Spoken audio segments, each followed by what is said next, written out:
Thank you for tuning into the latest episode of the Splashcast, your go-to podcast for news and discussion in the world of sports. This show is produced by Creative Logic Solutions. Whether the project is big or small, let Creative Logic Solutions help bring your vision to life. Catch our latest episodes and stay updated with the world of sports by tuning into the podcast live on Mondays or catch the re-air on Dive Team Media Network, where you can also check out other Dive Team Media content. Welcome, ladies and gentlemen, to episode 226 of the Splashcast Monday Night Raw. I'm your co-host, Reggie. I'm your co-host, Norwood. Our powers combined. We are your HBCU homeboys. We are here feeling good, feeling fine. We're going to be all right, even though we took a tough loss, because that's what players do. We bounce back. Yes, sir. We're talking about the Hawks versus the Knicks. If you have a chance to listen to the playback, the playback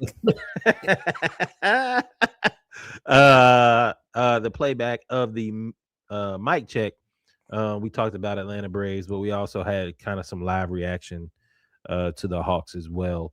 Or we may end up just taking that soundbite and actually just putting it in the Hawks talk. Who knows? Who knows? We don't care. I'll figure it out. It's the magic. It's the magic. But getting out the weeds, man. How you feeling, brother?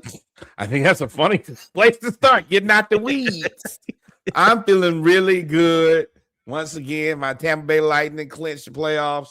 Hawks in a hard-fought battle against the Knicks, even though we came up short. I feel very appreciative of the way that they played today. And across the board right now, things is looking up for my team and the city. So, yeah, it's good around here for most of us. So, before we get into NFL football news around the league with the Falcons focus and also some NFL discussions, we gonna have let's have a discussion.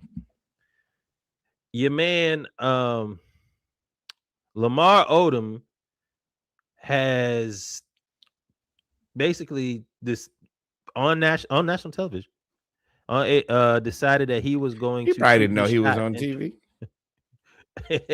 Shoot his shot and become the Winston-Salem State head coach. He said they have a position open and he would love, and he said shout out to everybody at Winston-Salem State. He just wants an opportunity to interview and try to be a coach at that school. What are your thoughts? You ready to edit? I ain't edited nothing. I don't care. Hell, fuck no, boy. Are you crazy? There are a myriad of reasons why you, first of all, it's not like you've been coaching somewhere else. Beside the point, you just think you're just going to come to HBCU and just start at the top. No. Mind you, you've also been on the internet and told us everything.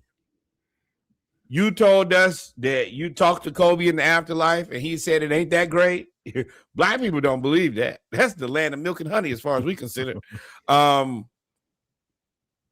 Very well documented trips to the Bunny Ranch. Herbal stimulants.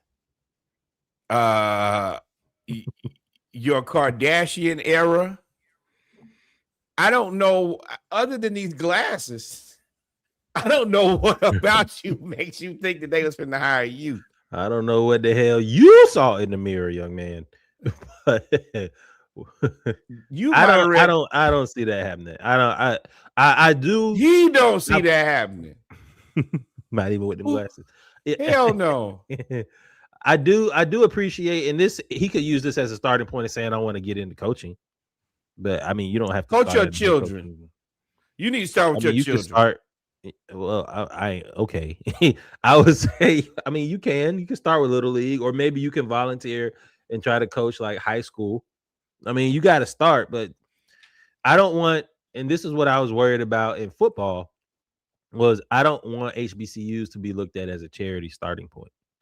Like, and a lot of people in these high profile positions, you have to be careful because they go to HBCUs like they're doing the HBCU a favor. That's where I draw the line. Yeah. Yeah, exactly. Audacity. You, bro. We saw it all. It's been recorded.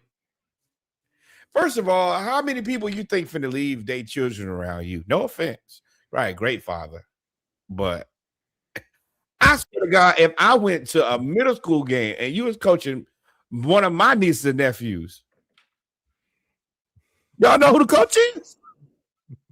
Y'all- and I don't care what people do in their free time, but the things that you say that you like to do in your free time, brother, no, That boy said I had a no. lot of cocaine summers. He said that last week. Came back this week. Yeah, I want to coach young black men at Winston-Salem State University. Shout out to them.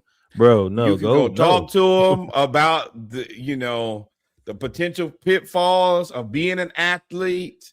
You are more than well qualified. If somebody want to put you on the go ahead. If somebody want to put you somewhere and make you an assistant or an advisor, something. But to think that you just gonna walk your ass down to Winston-Salem State and just be like, oh well, I'm gonna be the head coach. Yeah. This further lets me know you need to put out. You need delusional. to. Yeah, that's not what I'm saying. Piss in a cup. Yeah, and then black people gonna drug test you every day, boy. You. In all the last place you want to be is the HBCU. In all seriousness, if you want to start coaching Lamar, didn't you go to like Rhode Island? Yeah. Reach back out to Rhode Island. See if you can be an analyst. Never going there. Well, I'm just saying if you're serious, you could go get the experience to at least justify. There's no justification for hiring you other than you said you want to coach them on TV or wherever you were. I don't know. That boy put on that all black outfit, put them take me serious glasses on, and then said, I want to be the head coach. Man, Lamar, call Chloe. I have the same issue with Shady McCoy for different reasons, but it's the same way that you approach it. You want to do the HBCU a favor. No, the HBCU will be doing you a favor, hiring you with nothing. Yeah, nothing now that part I do want to be very clear. Now, but even Shady, like I might be a little bit more inclined. Lamar, there is a no, and then there's a hell no, and then there's an Ice Cube chance in hell. You don't have any of them. And I just have to keep it real with you. That's what we do on this show. I'm not going to sit here and sugarcoat it and tell you anything other than hell no, brother. I wish you the best of luck in your endeavors. But what you won't do is see, these type of statements let me know that you're not familiar with HBCU culture. And that is the overarching part. You should have known that if you wanted that, you should have gone and talked to somebody at that HBCU and let them bring it. But the other part is they ain't never in a million years finna be like, oh, you know what? I got a great idea. I think we should bring Lamar Odom and let him be the head coach because they'll be fired too. You hit your wagon. That you can't. Let's get out of here. Get your wagon to hell. That's where you going. But if you want to have a mule, bro. That's if you want to have a good spring break, Lamar Odom, yes, that is the guy who I will call because I know he is gonna have a time of your life. You're right. All right, man. But that's all we got for HBCU. No real updates as of yet.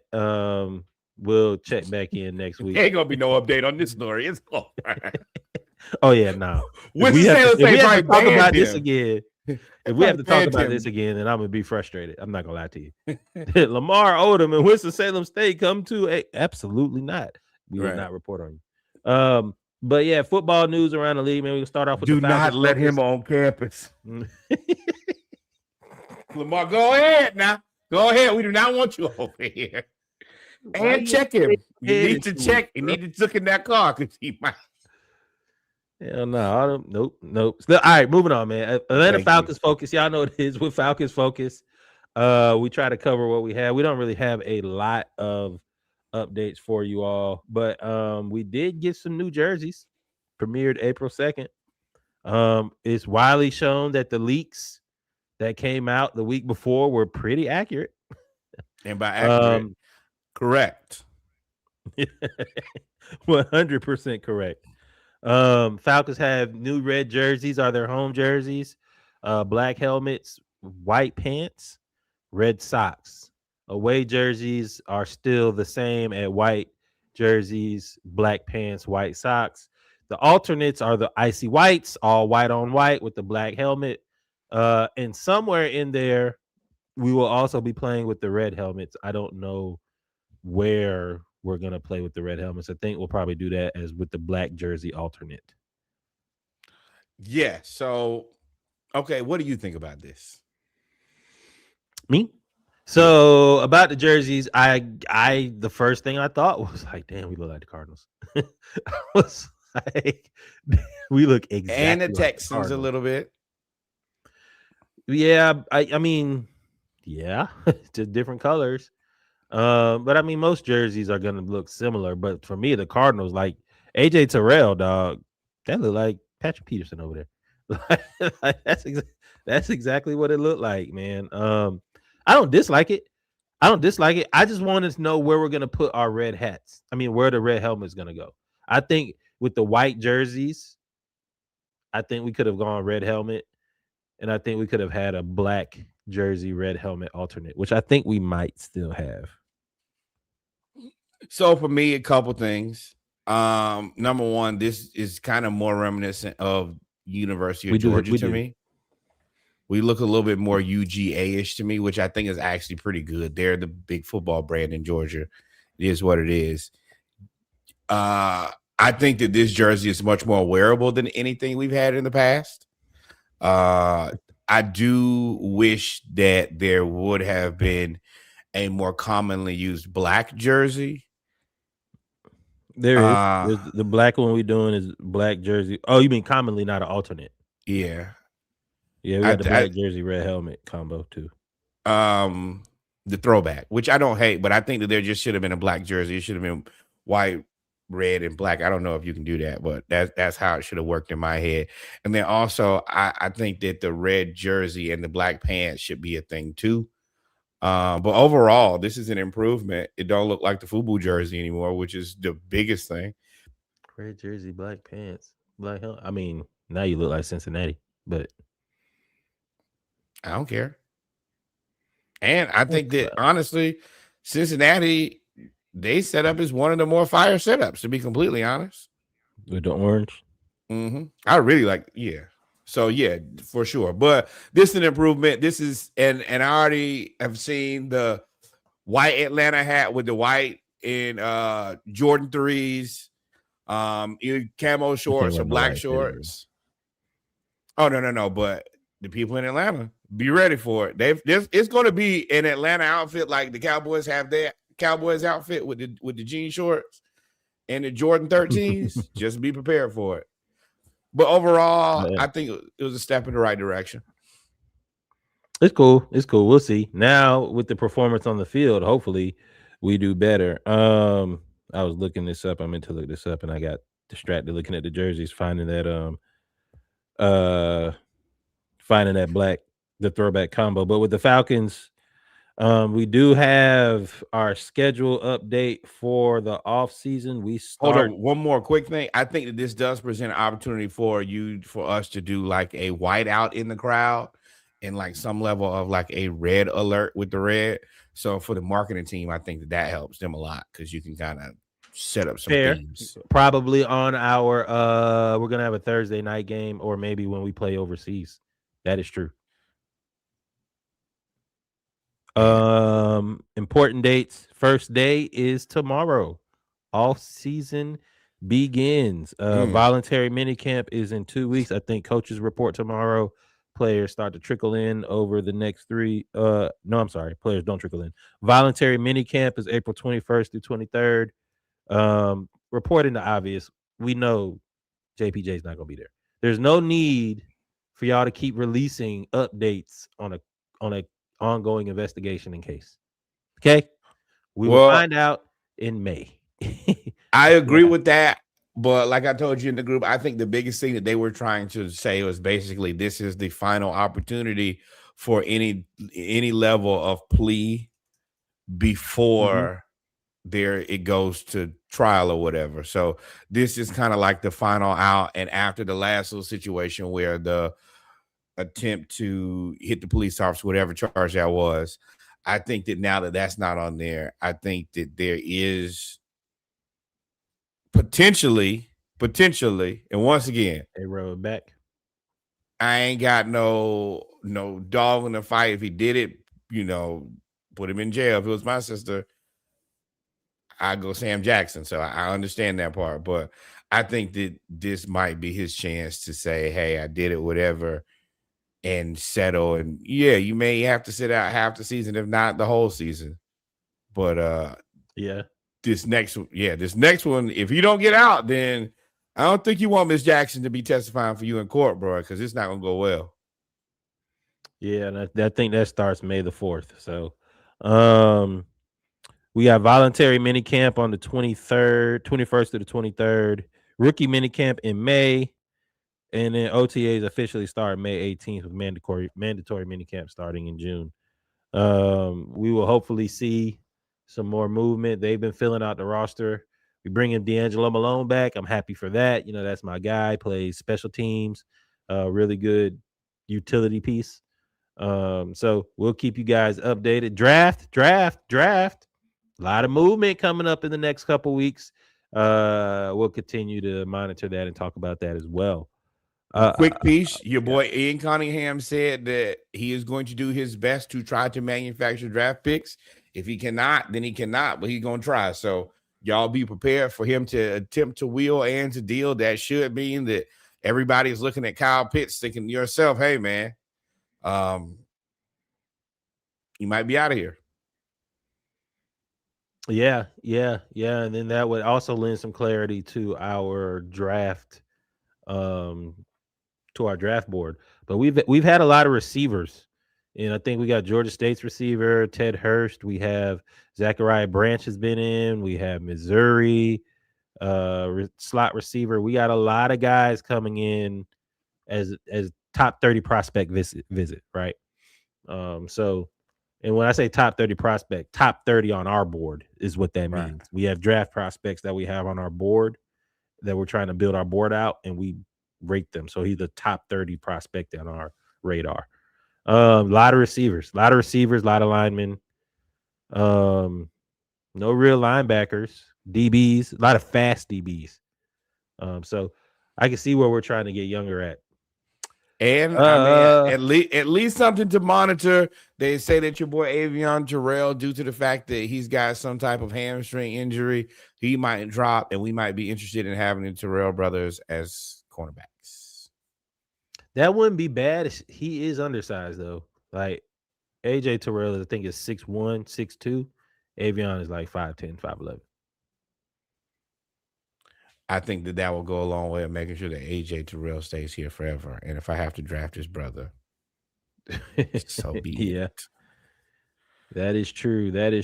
I mean, what else we got? What else we got? Football. he about to come back. Right. Other news in football, we got some quick hits before we have an interesting discussion. Kirk Cousins, speaking of the Falcons, to the Raiders on a smokescreen of a contract, 5 years, 172, when it's really 1 year, $20 million guaranteed. Everything else is like a team option or something like that. 2-year team option next year, which you would assume he's not going to be the quarterback and they're going to draft Mendoza. I 1000% disagree. I think that this is an insurance policy contract for a lot of reasons. Number one, you still got Max Crosby on the roster. You overhaul that defense. That defense is kind of more of a win now defense than win in the future. And I mean, one thing that Kirk can do is Kirk can get you going early. And if they start out and they look like something, Kirk gonna ride that thing. He gonna ride that thing out. He gonna try to make that money. And if you're the Raiders, and as much losing it as you've done, you probably be stuck. Now, I mean, will you just have an opportunity for Mendoza to sit behind one of the greatest guys to learn from? Sure. So it's not a bad problem, but it is definitely insurance policy contract. How's it? Well, that's another conversation. But yeah, What do you mean? No. That's how we had one of our best how's conversations last week. how is he one of the greatest guys to learn from? Learn from and do what? He's a consummate professional. He always has a positive attitude. He's gonna come in every day and do his absolute best. But why is he good to learn? I mean, I guess learn part, like he ain't really help Penix. Like Penix be sitting on the bench by himself. Like Yeah, nobody's really going over anything. and I think that if you look at Kirk Cousins and you look at Fernando Mendoza, they are mirror images of each other. The same person. Yeah, maybe a better fit for real. But yeah, shout out to him though. He got another job, and shout out to us because we had this whole conversation last week and said there's only 2 places for him to go. And that would be either Pittsburgh or Oakland or Las Vegas. And he ended up going to Las Vegas. What does that mean for Pittsburgh? Wait, and that's the reason I will not let you cut us off in a good conversation because we nailed that shit last week. I was like, whoa, we stumbled onto this, and we were 1,000% right. What does this mean for Pittsburgh? Pittsburgh ain't cared about a quarterback since that quarterback was in Savannah. I said it. I ain't do it. He said it. He did it. I just said it. You gotta take that up with him. Yeah, fuck him. But yeah, so I'm happy to walk around. He did it. He did it. Kirk Cousins to the Raiders. The Raiders are an interesting team. And shout out to what's the Mike Davis? Is that his name? Al Davis, Mike Davis, the Davis family, all of the above. The Davis, the owner, Davis, on the birth of his new child at 90 years old. How old he is. And run it up, man. Run it up. Why not? Hey, you get it. You get it. Other quick hits that we have. Giants star Dexter Lawrence kind of sends shockwaves and requests a trade from the New York Giants. Now, Dexter Lawrence is regarded as one of the top, if not the top, defensive tackle in the game, especially for his style of being especially nose tackle. He's definitely a number 1 nose tackle for sure. I think he just signed a contract extension, or he's coming to he's in the middle of a contract. But of course, you guys know that now John Harbaugh is the coach. Right. So this is a new regime change, and I guess he felt like he didn't belong. I mean, you got Dexter Lawrence, you got Kayvon Thibodeau, you got Abdul Carter, you got Harbaugh, and I think that Dexter Lawrence is more trying to win right now. I don't think that this team is a win now team, and I could understand how he is 28. Yeah. In football years, that's like 32, especially at that position. So yeah, y'all, you got Jackson Dart at quarterback. You have Cam Scatterbull at running back. Respect to you guys, but I'm on a different timeline than you. So hey man, yeah, it's time for me to go. And there are places that need defensive tackles that are closer to being contenders than you guys are. We just on 2 different. And he's in the third year of his 4-year contract extension. So after this year, he will be negotiating for a contract. So I can see that he probably,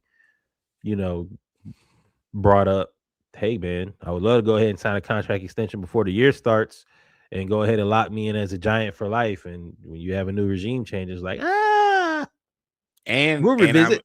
We'll revisit.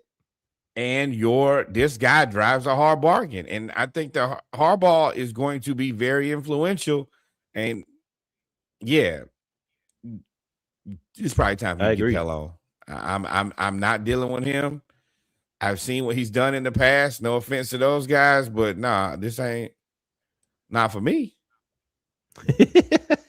I get it. He ain't one of them guys I'm going back and forth with.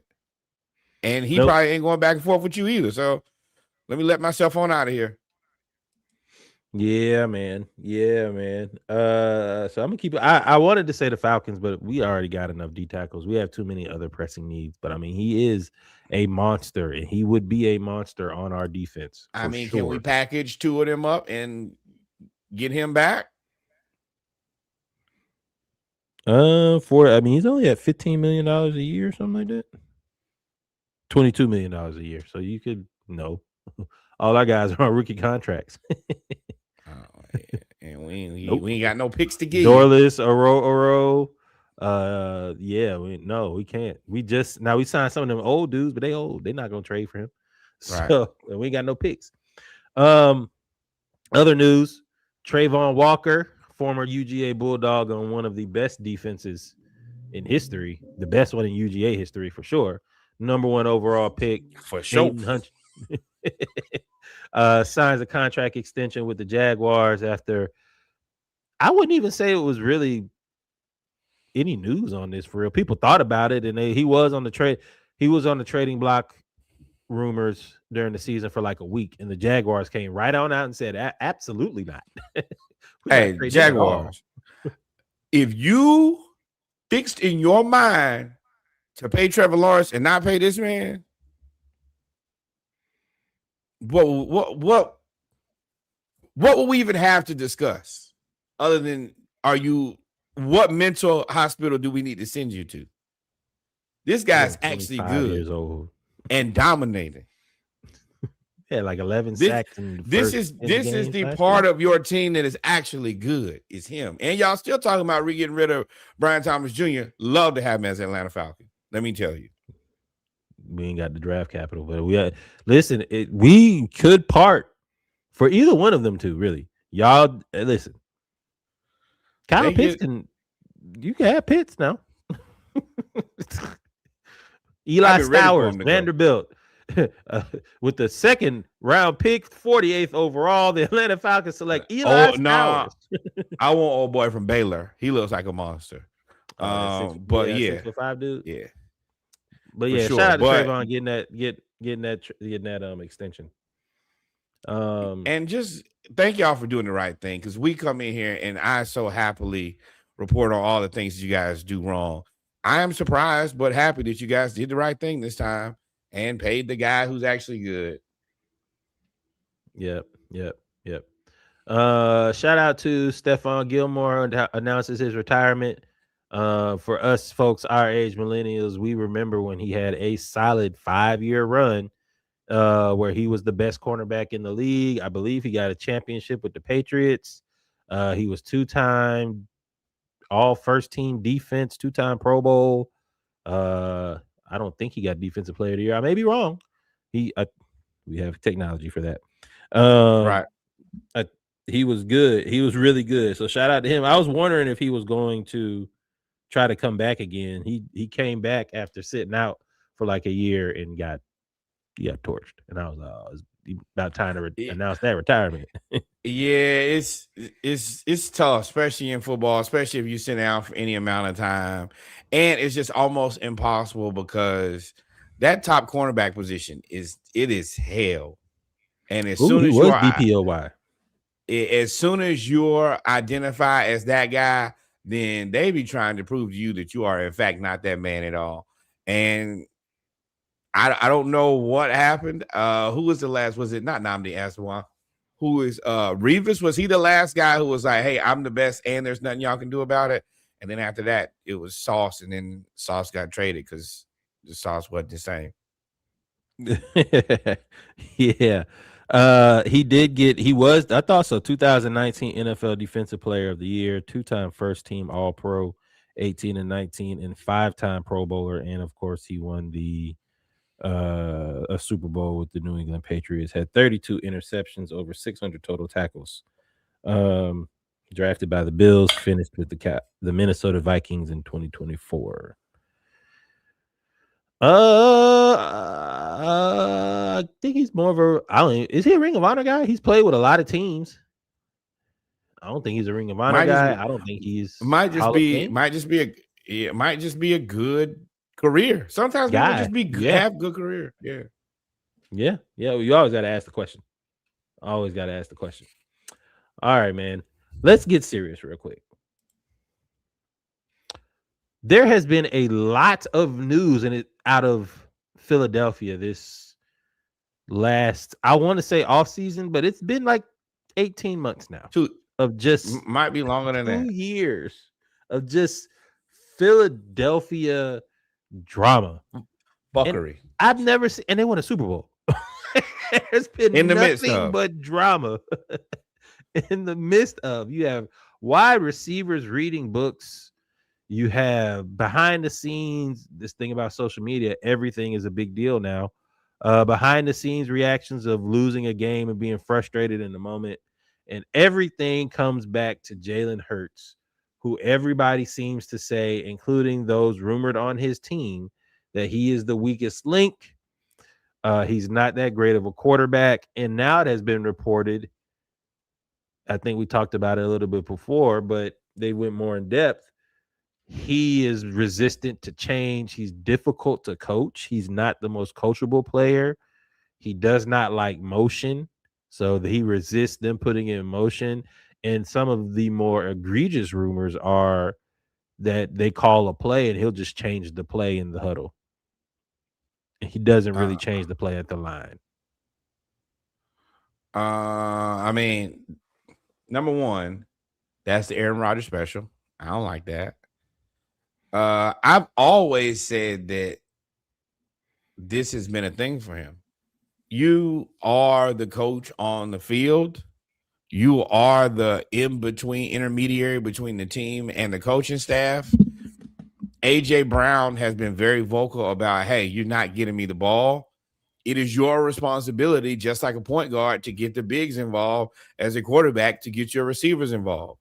You have not made a lot of attempts to change that. And if you don't, yeah, people are going to start seeing that. Now, what I think that his thing is he wants to throw into open windows. He wants to throw safe, catchable passes. Once you get paid as the top quarterback in the NFL, they expect you to make those throws or throw the guy open. You can't continue to play it safe. And he wants to play it safe because that's what's going to get him paid and his numbers are going to look good. AJ Brown is like, hey, they going to pay me depending on my numbers. You not throw me the ball. Few things. I think he is trying to get back to the style of offense that he had at Alabama under Lane Kiffin, where Lane Kiffin basically thought it through and you just throw the ball here. You know, Lane Kiffin, famous for as soon as you hike the ball, he throws the clipboard up in the air, right? And because he knows it's a touchdown, all you have to do is make the throw. I think that was where he flourished the most, and that was at Alabama, especially from a schematic and scheme wise of I don't have to think. And not saying he can't think or process, but I understand I would rather have it this way. This is what I do best versus trying to go out there and change everything. But in the NFL, you can't do that. The NFL, you have to use motion, especially because the defense has, for the most part, caught It's up to the offense. disguised. Yeah, they've It has disguised the caught up. defense. And yeah, that's a lot of it is, hey, I need to know where everybody is. And that's the reason that Tom Brady always used motion. I want to see how these guys react when players are positioned on different spots on the field so I can have a better chance of winning this play. And I mean, I think overall, Philly is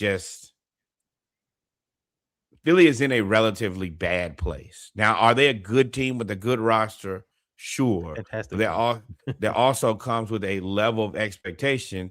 And I don't care how good your team is if they don't have good chemistry. And that's going to be the difference maker. You're going to win a lot of regular season games with this team. That ain't the question. But can you get yourself to another Super Bowl and win another Super Bowl with this roster? Because it's expensive. Another way to look at this, and it's interesting, and we kind of mentioned this last week, what is like, they are clearly, whoever they is, the proverbial they The organization, the media, anybody associated with Philadelphia Eagles in the NFL right now are squarely blaming you for the shortcomings of this offense. That's It what happens was when you're the highest paid guy and you're the quarterback. it was Nick Sirianni for the last year, even when he won the Super Bowl. It was Nick Sirianni who was on the hot seat. And I get it because you went out there and won MVP, right? Even though your defense played lights out, but you went out there anyway and still made the throws and won MVP. So that forced the pressure on Nick Sirianni when you guys weren't performing. But that was 2 years ago. Last year, it was on you. And it doesn't help that AJ Brown is so vocal. It sucks that he is, I think but you we also don't mispronounced know. correct. No, I said it sucks that he is. I think, but when you get to the point of where you feel frustrated that nobody is listening to you, and if the rumors are even halfway true about him being resistant to change and not taking coaching, then which is interesting because his dad is a coach. That's crazy. But and he's not taking suggestions and your offense is stalling, then all right, you gonna make me go public. So we don't know the details, but if this is true, then we do know the details that he can't you can't have, you said Aaron Rodgers. You can't have the Aaron Rodgers mentality. You're not Aaron Rodgers. Why not? Tell me why I'm not Aaron Rodgers. Why are you not Aaron Rodgers? You don't have an MVP. No, You're but not a better passer than me. I won that championship in college. I won a champion. Didn't he win 2 championships in college? Didn't he go somewhere else, take over, and win a championship? If I remember correctly. Oklahoma lost. Oklahoma. You're right. Then I came here. I became the quarterback, won another championship. Yeah, I mean, he's been through his fair share of adversity and found his and you're not good enough to say we're gonna play this offense this way. I agree, but if I mean, he still did win that championship with Bama. He still went to Oklahoma, had a very good season. He comes right into Philly and wins the Super Bowl. You're right. From a person from the outside looking in, hey, that's all well and good, but you wrong. But as a person who's probably had to be delusional in order to even have this level of success, yeah, this has worked for me so far. Why am I change now? I've been doing this, and look what it's done for me. And you're proof of that's what I was proof of concept. I mean, Yeah. I've won literally everywhere I've played since high school. So if you just do it this way, we run the ball, you give me open windows to throw the ball to, we win championships. Literally. But hey, man, defenses are now where they can motion and they may declare zone and then switch to man because the athlete has evolved. Right. Sports has evolved. Nick Imawari, he's not the only, he's not the first. He's the evolution of what is to come. And it's gonna happen every time, dog. Kyle Hamilton, them dudes, they can play every position and guard everybody. You're gonna have to figure out nuanced ways to get them to declare what they're gonna do. And if you're resistant, bro, I mean, you know. And also, it ain't just about you all the time either. That motion gonna help the run game. Like, I get for you specifically, but when we pay you all this money, we expect you to get better so that because we can't pay everybody because there's a salary cap. So you're going to have to stand in the gap for what's the difference. So, yeah, you got to learn how to do this in order for us to be successful. It ain't just, hey, let's do everything because this is what Jalen Hurts wants. That ain't how it works if you want to be successful. If you want to take all the money. Now, I remember a guy with a beard, and he's a Gators fan and a Hawks fan and a Falcons fan. He said, hey, brother, you might not want to take all that money. Because once you take all the money, ain't going to be a whole lot of help left.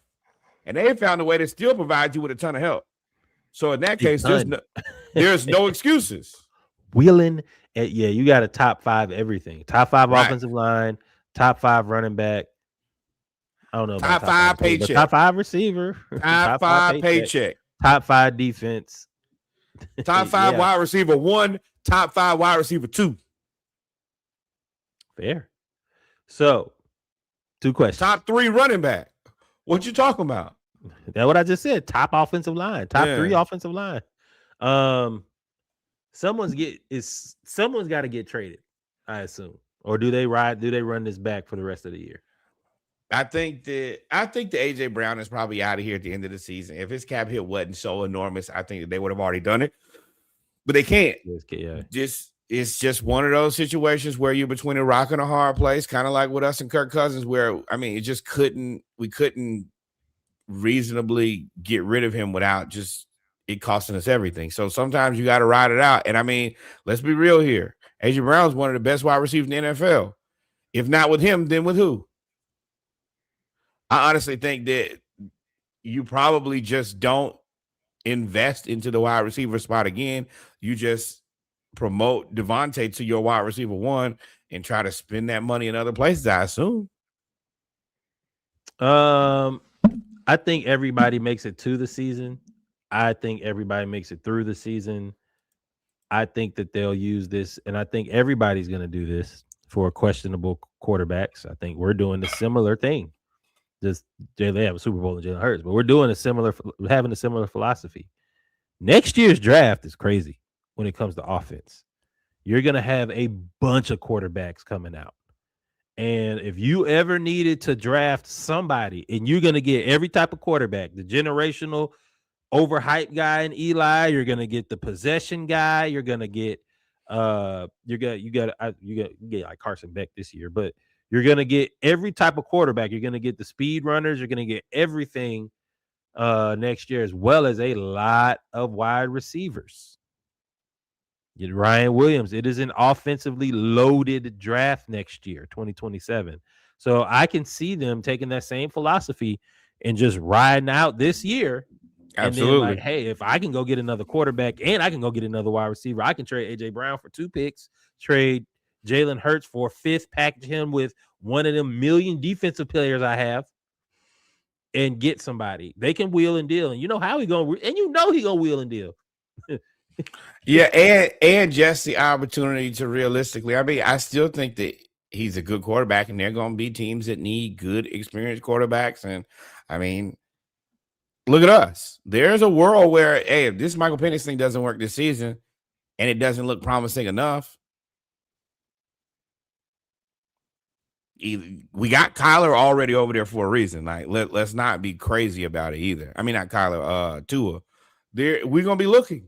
If it doesn't go well this year, it don't have to be perfect, but if it spirals, we could be in the market for a quarterback ourselves.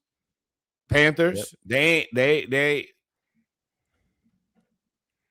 not sure. I don't care what they say, they're not sure.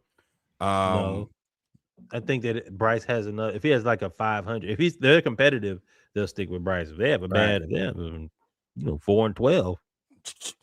Control delete. Everybody can go. The Saints, I think they're probably gonna rock with your boy. I don't think that there's any expectation there. And then I mean the other part is a world. Houston. CJ can't have those 2 bad of playoff performances and then come back and have a bad year. You can't do that. And those performances are so bad. I don't got nothing for CJ. You guys play good football again, brother. I'm a fan. I believe in you. I wanted you to win it for the city. If my team ain't gonna win, at least let me be in the place where the championship is gonna be. And I did not expect you to play that terribly last year. And you played worse than I could even conceive. So Arizona, Los Angeles, it's infinite things after this year is what I'm saying for Philadelphia. They can make a lot of moves. I think they'll end up riding through this season. And it is what it is. You get them all the ammo. And if you look at it before we move on to those, they kind of setting up in it anyway. They setting that up anyway to be like, hey, we signed the players and figured it out. Kev, what you think, man? Or are you just letting it play out? See, that's the part that I think is the most interesting to me is the Philly fans are just like, I don't know what's going to happen here. Whatever's going to happen, it's going to happen. Hawks fans from last year. Falcons fans, like, Hey. Hey.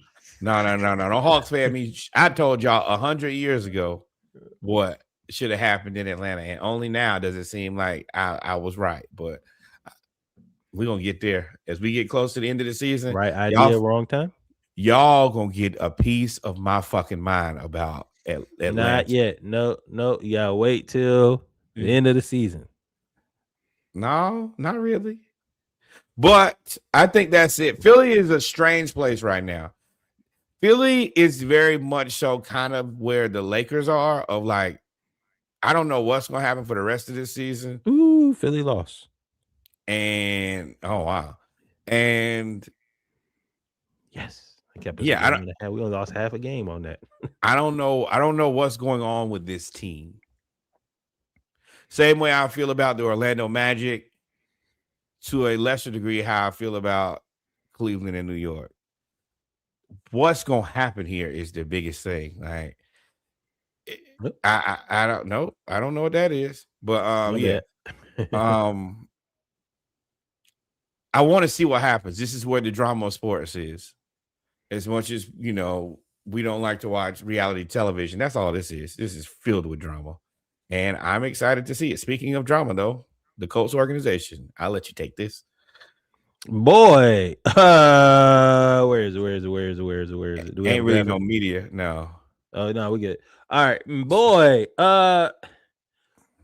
So Shaq Leonard, South Carolina State graduate, one of the greatest linebackers to come out of HBCUs in a long time ever, was the heart and soul of the Indianapolis Colts defense for so long, and then kind of was unceremoniously let go. Of course, he had injuries. I think he ended up having a back injury late in his career that kind of hurt him a little bit, but he did come back and had a really good season. Well, of course, everybody has a podcast. Again, like, follow, and subscribe. He came and basically told his version of the story to Eric Ebron, who has his own podcast, about kind of airing out the dirty laundry of the locker room, not even the locker room, of the front office, and saying how he got cut and how he got waived and how they basically tried to like sully his name and said he was hard to coach and a locker room cancer and everything. And he was a captain. And basically he played his case like, nah, what y'all talking about? And he had a good season. And instead of instead of releasing him in a manly way, they kind of did a low integrity and tried to sully his name. And Eric Ebron then comes back and says, everybody should say that. And the thing is, I wanted to bring that back to a conversation we had 2 weeks ago, where we were like, you'll never notice that Peyton never comes back. Like, he never comes back to Indianapolis. And I really don't see a lot of other players go back now that I think about it. Reggie Wayne goes back every now and then. Marvin Harrison doesn't go. Well, Marvin Harrison is a different situation. I forgot about that. This ain't a quick scope either, man. No, it's a nope. This is a duel. I don't want. Yeah, that boy had a duel. That boy got that boy out there in that Pooh Shiesty. But I wanted to follow up on that conversation. It's interesting that this all happens and is coming out as the Colts enter a new era under Jim Irsay's daughters, who would seem to be much more involved in the mechanics of the job and learning on the job, and basically trying to create a culture. I wonder if they're going to actually try to address some of these things, as Andrew Luck did come to the defense of the Colts before they came out. Said that the ownership isn't bad and all that other stuff, and the management at the time wasn't bad, as he quit because he kept getting hurt. And that's really getting. And he also needs his players to get drafted by the Colts, so he would not say anything counterproductive to that because of what he does for Stanford. So I get it. There's a PR game, but there's also very visibly you have one of arguably the top 5, top 10 quarterbacks of all time. He spent the vast majority of his career, his best years were in Indianapolis, and the only place you see him is Denver. And I've told y'all this for years and years and years, and nobody's ever said nothing. And I said he spent 2 years in Denver, and 1 year he was a leader, and the second year he was on the coattails.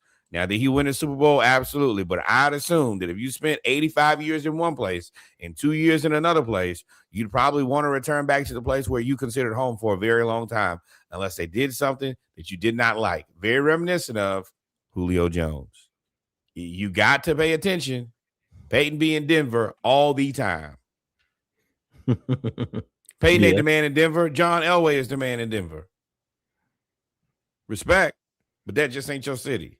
But he also has no interest in being in Indy. Now, do I think a lot of that had to do with Jim Irsay and the way that they handled him on the way out? Absolutely. I think that if the Irsay girls are smart, they start mending that fence immediately. He is still Peyton Manning. He still is the Manning cast. He is still the Manning passing academy. And he is just a great guy for the NFL and for your brand. Fix it. But I'm not going to sit up here and act like I don't see it. You better. Or no, you don't. You don't have to. No, I'm about to say, I thought about it. You ain't really got to. You the owner. So, right. But it would go a long way for sure. And I think that probably is why the girls are so active in the way that things. I mean, I hate to speak ill about the dead, but Jim Irsay was a wild boy who was doing a bunch of wild shit. Let's not forget about the Jeff Saturday fiasco. Hire out of nowhere, and then he was talking back to everybody. He definitely from the Jerry Jones league of ownership. Right. He's definitely over there.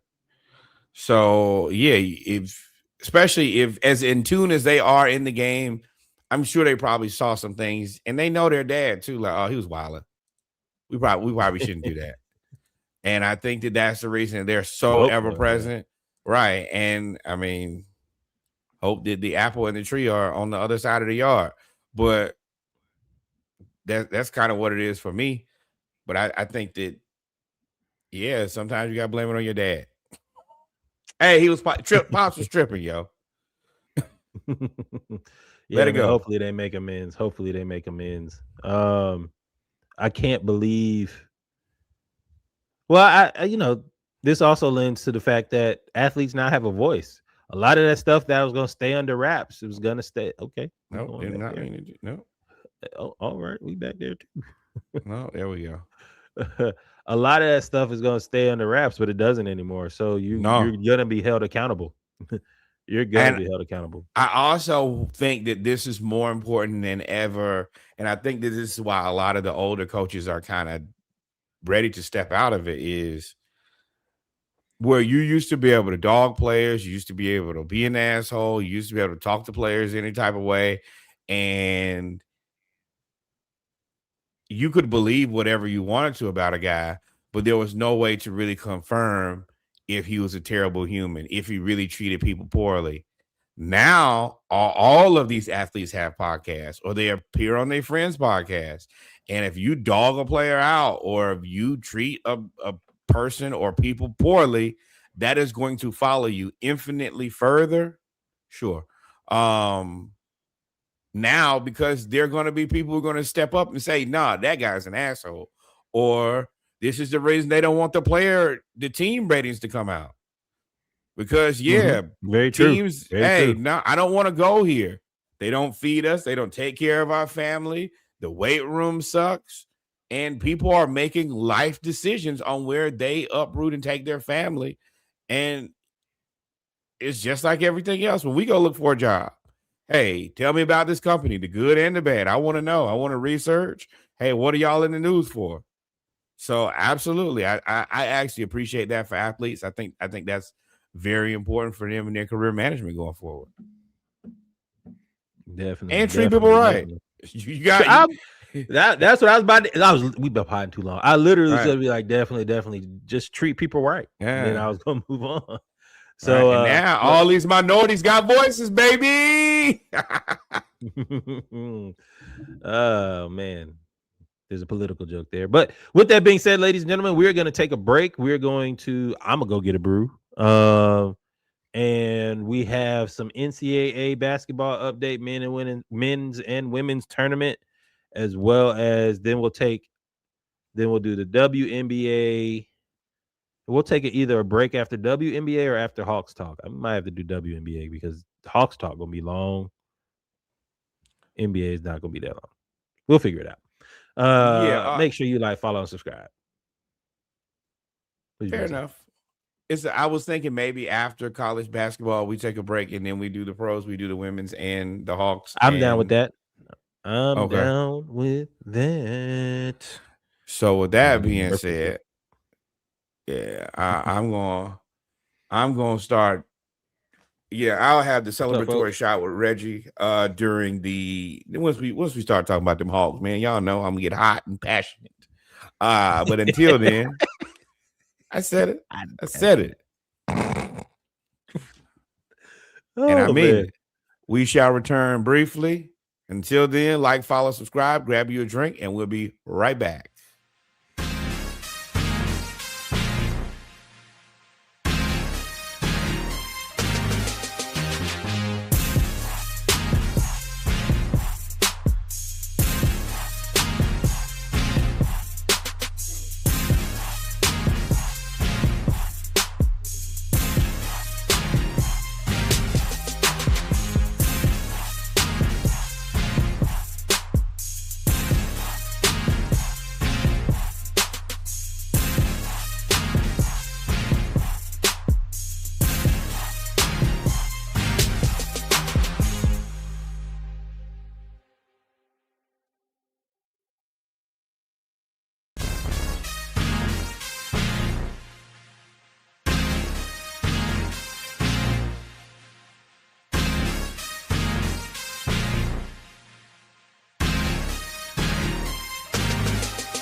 And we're back, ladies and gentlemen, with our basketball segment, part one of episode 226 of the Splashcast Monday Night Raw. We are here. We are going to talk about college basketball. It is the time when we care about college basketball, For the 2 episodes that we care. men's and also women's. Um, No, but women's we care about. before we get there, North Carolina makes a surprise hire. Remember last week we talked about Hubert Davis being fired. North Carolina hires. Well, actually, you're the basketball guy. Go ahead, brother. This was not something that I would have ever seen. And what I mean by that is Mike Malone is going to be the new head coach for the University of North Carolina Tar Heels.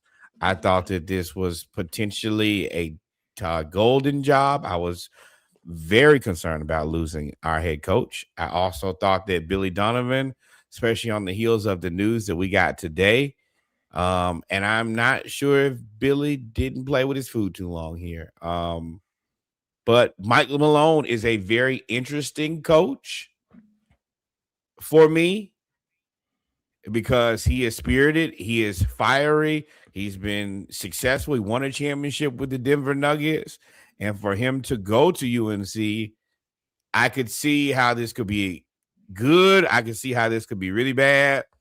I mean, UNC, you got two of them. You got Mike Malone and Bill Belichick. You have at least checked off the name boxes over there. You've gotten big names in the building. It is now, can they be successful?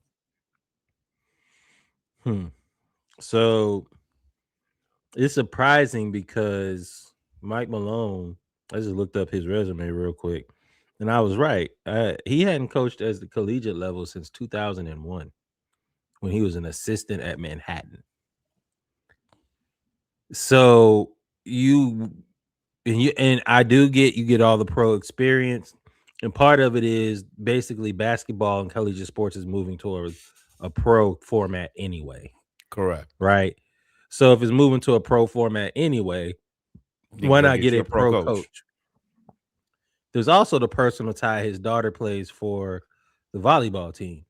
So he's motivated to go there and play and coach. I mean, I'm sorry, not play, but also coach.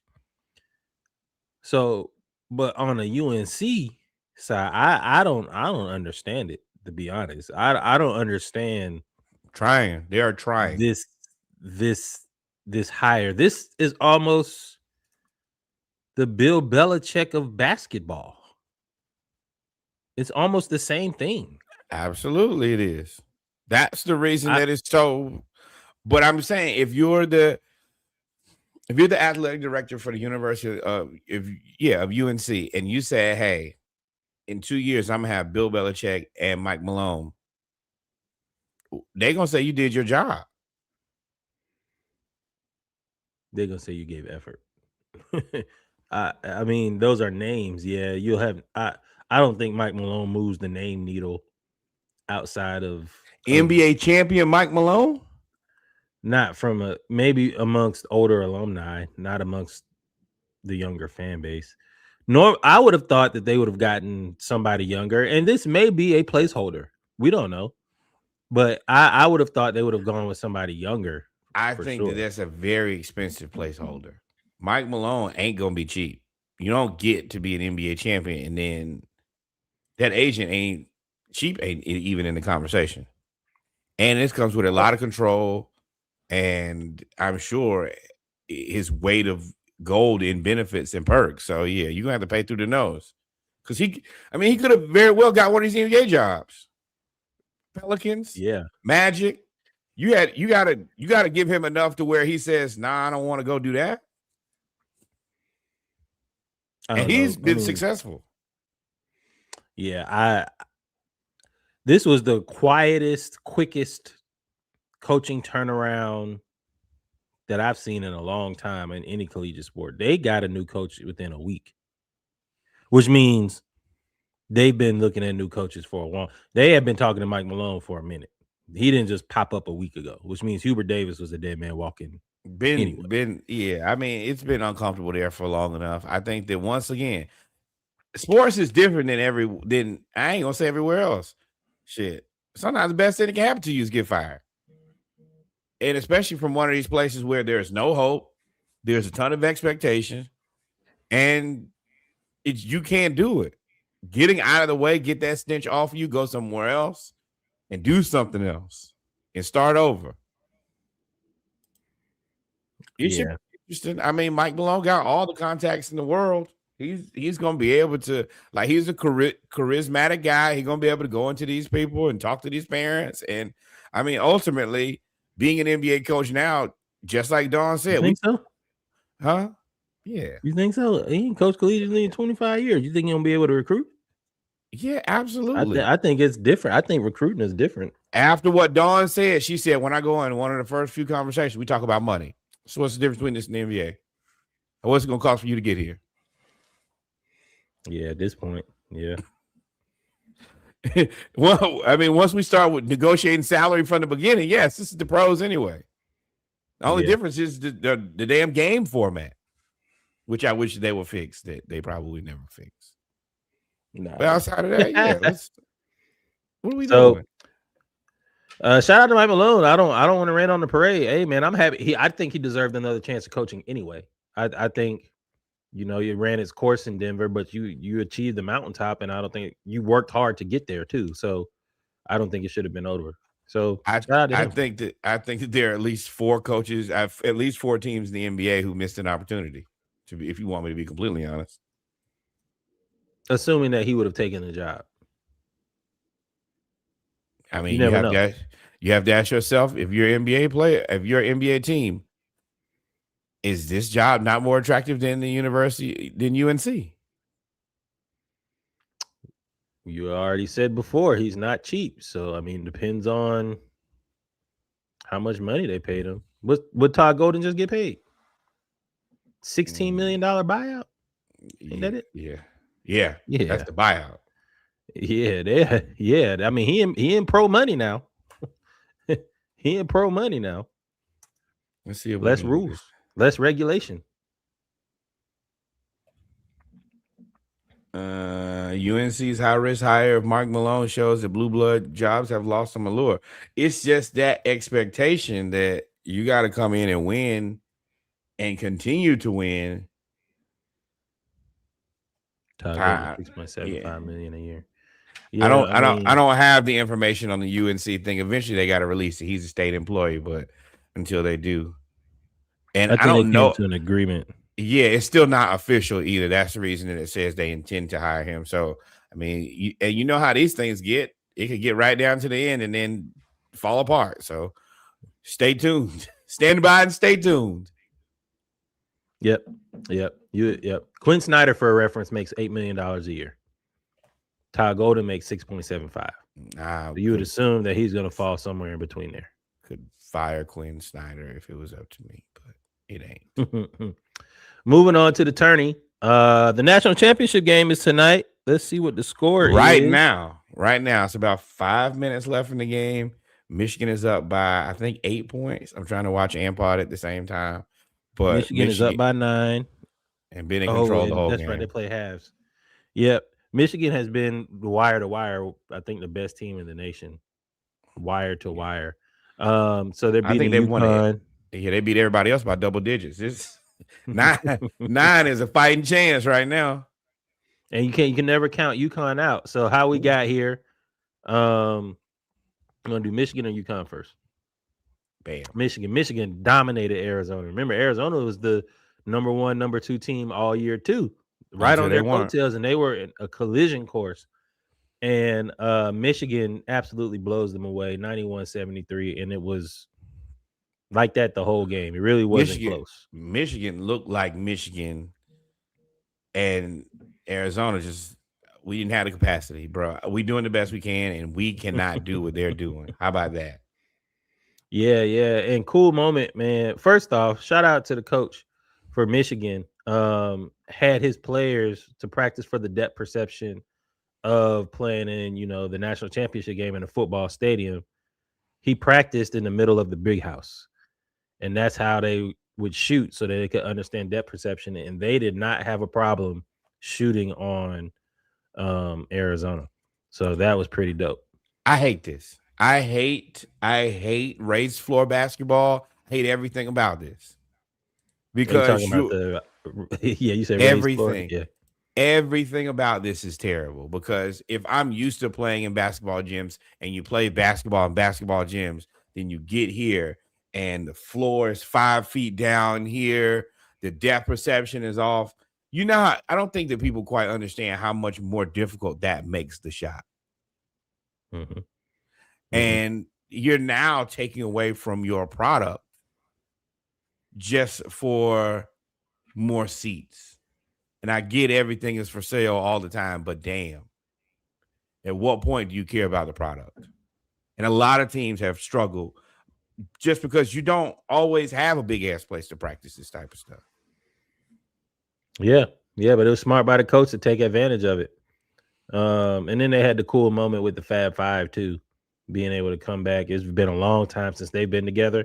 They came back and did a simulcast and were able to talk about it. And it was some good highlights. Chris Webber, of course, Chris Webber, Jalen, all have the charisma to run uh, uh, a live stream of the game. But it was pretty dope seeing all five of them, especially for the millennials. We love that. Number one, a couple things for me. Anytime that Michigan plays in the gold, they should have to wear the black socks. I think that should go without question. Also, it Black is good socks, to black shoes. yeah, it's good to see all five of the Fab Five together and getting along. I'm happy. It took probably too long, but better late than never. And also, I want to see more of these type of things in the future. Can we get Grant Hill and Christian Laettner together? I was sitting down thinking. I think that this is something that every sport should be trying to find a way to. Hey, and this is a way to get people to be interested. This is a way for home fan bases to be interested about, oh man, let's have a Braves simulcast. Get all the guys who won the World Series together. I would 1000% want to, because you get a chance to update all the guys who you haven't seen in forever. You get a chance to celebrate those guys. Once again, stuff like that. You're gonna sell some more jerseys, and it's something interesting. People put out the same product every year, year after year after year. Give us something different. Damn, we the consumer. Yeah, I think it's a good idea. You definitely could see more of that. I would definitely tune in. UConn made it to the national championship game by defeating Illinois in a much more I wouldn't say more, much less exciting finish, as they went by 9 as they had to get there to the Final Four. They beat Illinois. UConn is just a very well coached team. Yep. And the Eastern Bloc 5 finally go down. I think that they fought though. Yeah, they played tough. I think that in sports, you're gonna have to, especially in college sports, you're gonna have to find new and creative ways to put together good teams. I think that also getting more experienced guys, especially from overseas, that's going to be now that you got the guys back into college because they can make money. Now you're going to have to find little ways to be more competitive if you're not one of those teams that's just looking to put in your one and dones and make sure they make $1 trillion like Calipari and Duke. But if you're actually trying to win a championship, this is an avenue to get good players and have them play in your system for 2 or 3 years and come in ready to play. Yeah, for sure. For sure. So shout out to them. Now they both made it to the national championship game. Again, it's about 100 seconds left. Michigan is up 9, so it looks like Michigan it's over. Is going to win the national championship. So congratulations to them. If they come back and win, I'm gonna edit this out. If UConn comes back and win, I'll just edit this out. It is what it is. And it's crazy because Juwan Howard was just coaching that team. Yeah. It's unfortunate. Hate it had to be him, but yeah, that was. Hey man, so, as we know as Hawks fans, sometimes you gotta move on. Right. Got to move on. So now we will move on to the women's basketball. There was so many fireworks. We had Hannah Hidalgo won Defensive Player of the Year as a freshman for Killer. Notre Dame.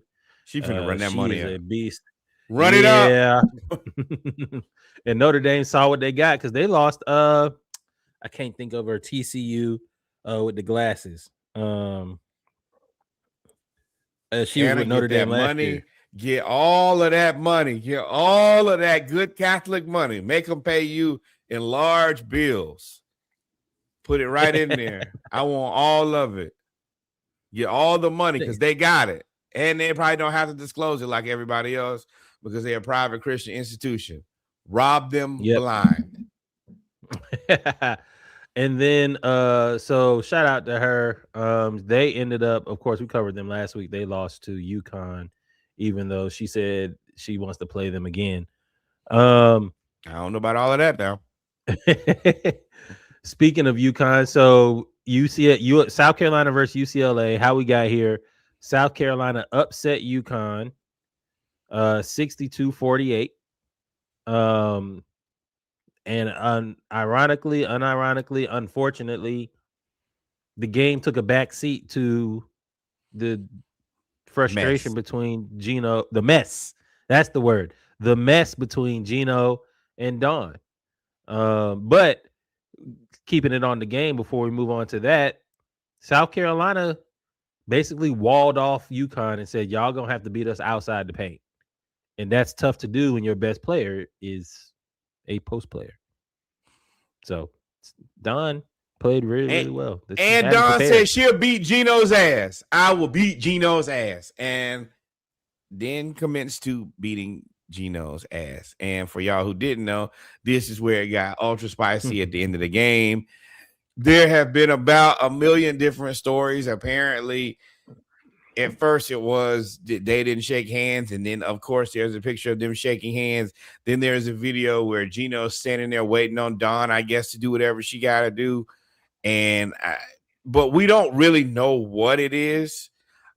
I don't think many of us believe that there is anything there other than Gino got his ass whooped and he was a sore loser. I want to say this first. Gino, one of the greatest women's basketball coaches of all time, if not the greatest. I'm about to say the. Yeah. But at the same time, just because of your accomplishments don't give you the ability to just be a dickhead. And I think in this case, it was very Dawn. I think if I remember correctly, they beat Dawn last year. Very gracious loser. He was very, and he was skinning and grinning last year. And now this year, suddenly you fiery. Number one, it's weird to be yelling at a woman like that. Number two, like if you win the same way that you lose with grace and class. And I say it in the group, Dawn is probably the worst person to have to compete with because she's so beloved. She's so nice and likable. And she's so damn good. But you got to take that. You got to take that. Yeah, so little context. Gino said that Dawn did not shake his hand at the beginning of the game. Then it came out that social media showed that she shook everybody's hand on the coaching staff. He then later clarified and said, we're supposed to stand there and take pictures, and I waited there for 3 minutes while she talked to her team. So that's allegedly where it came from. And then his player got a torn jersey and that they were playing too tough when it showed that the player tore his own jersey. It was classless. I was surprised, but then this is what happens in the social media era when you do something wild out of pocket. People start pulling receipts. Yeah. And folks have started coming out and saying, like, look, this isn't, if you've been following women's basketball for 30 years, this goes back to Pat Summit. Yeah. This goes back, they interviewed Candace Parker, whose whole career is over with. She's a full-time.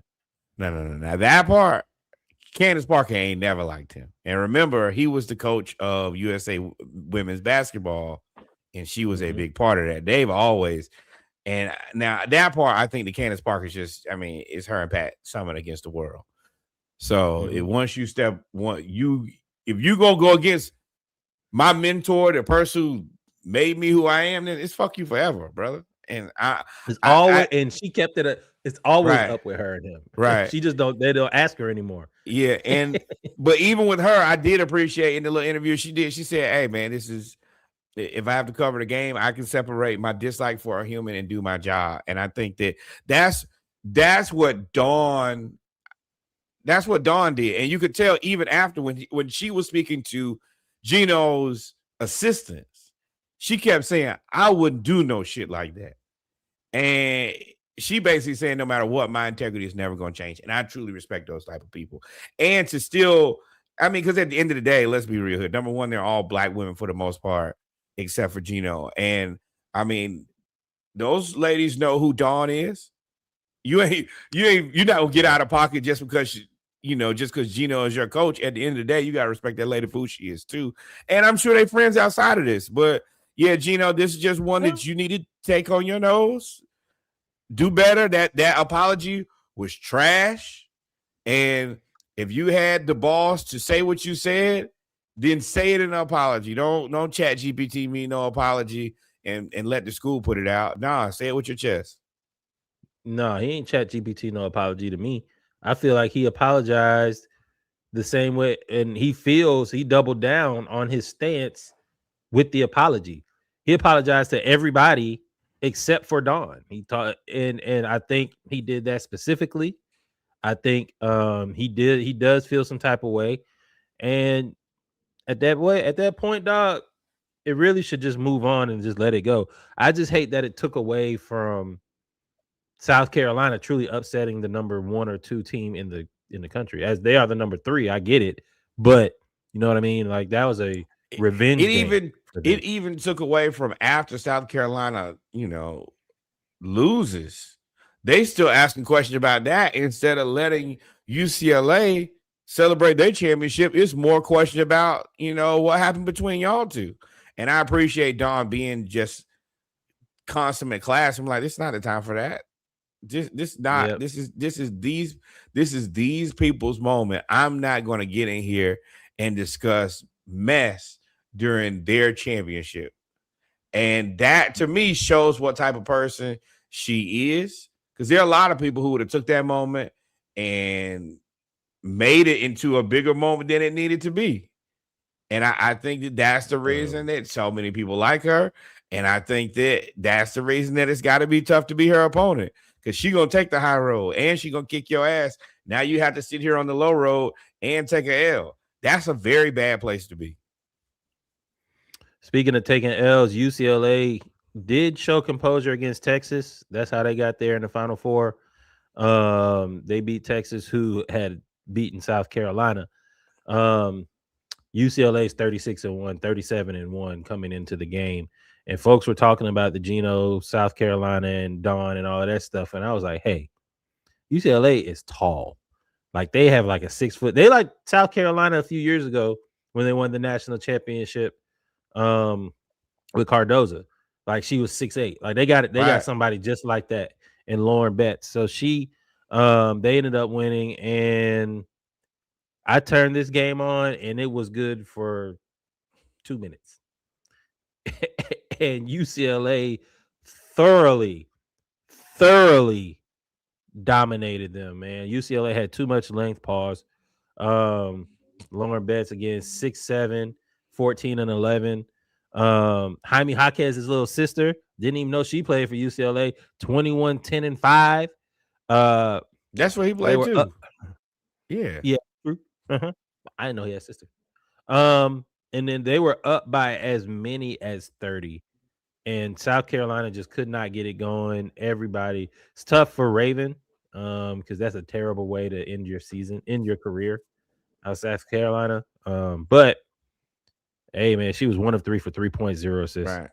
Right. But hey, man, not many people accomplished what South Carolina has. And right. You done had a good run of it. You can't win all of them. And this time you played against a team that was, I mean, honestly, USC and UConn, y'all just playing to get your ass whooped anyway. So congratulations to all parties involved.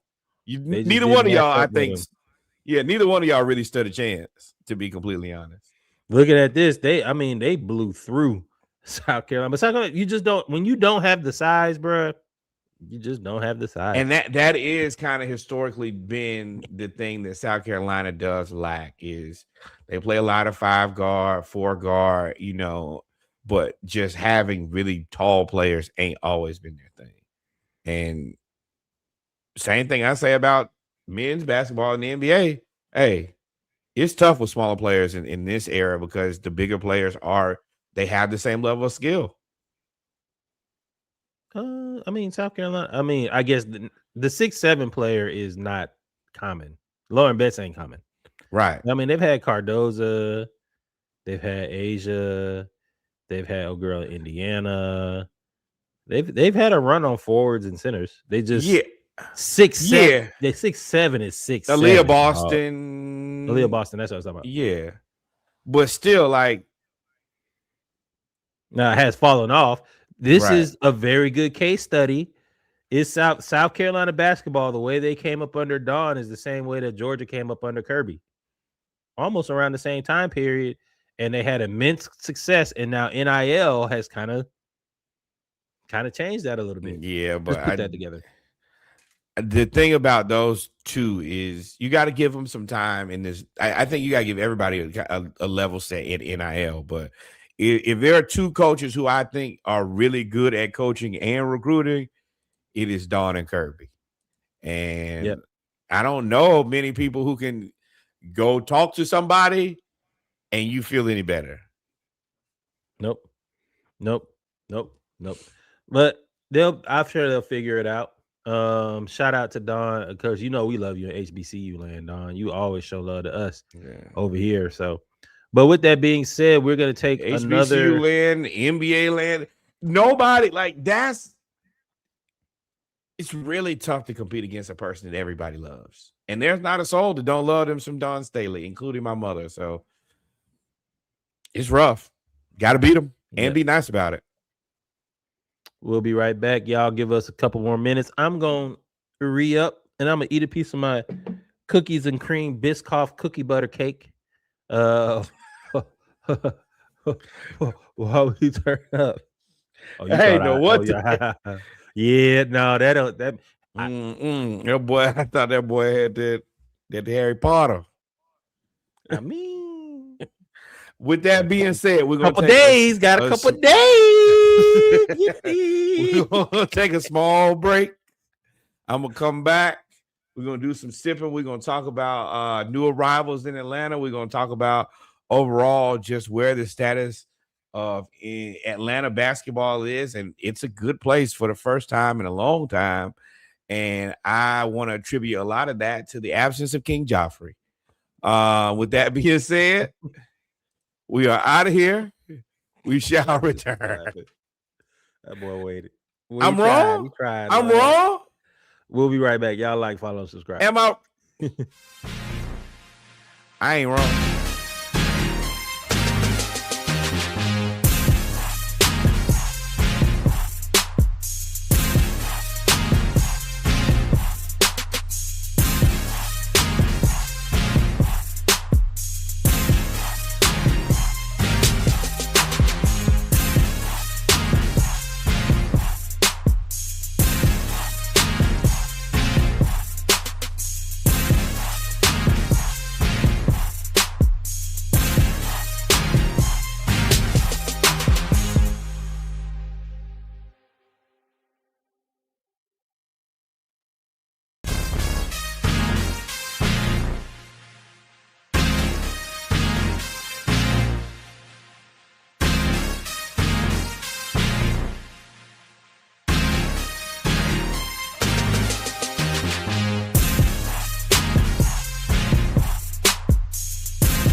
And we're back, ladies and gentlemen, with our basketball segment part two, final segment of episode 226 of Splashcast Monday Night Raw basketball segment part two. We're going to talk about some WNBA and NBA news around the league, Hawks talk, all of that good stuff, man. We're going to wrap it up into a real good conversation for y'all. Appreciate y'all for tuning in. Make sure you like, follow, and subscribe.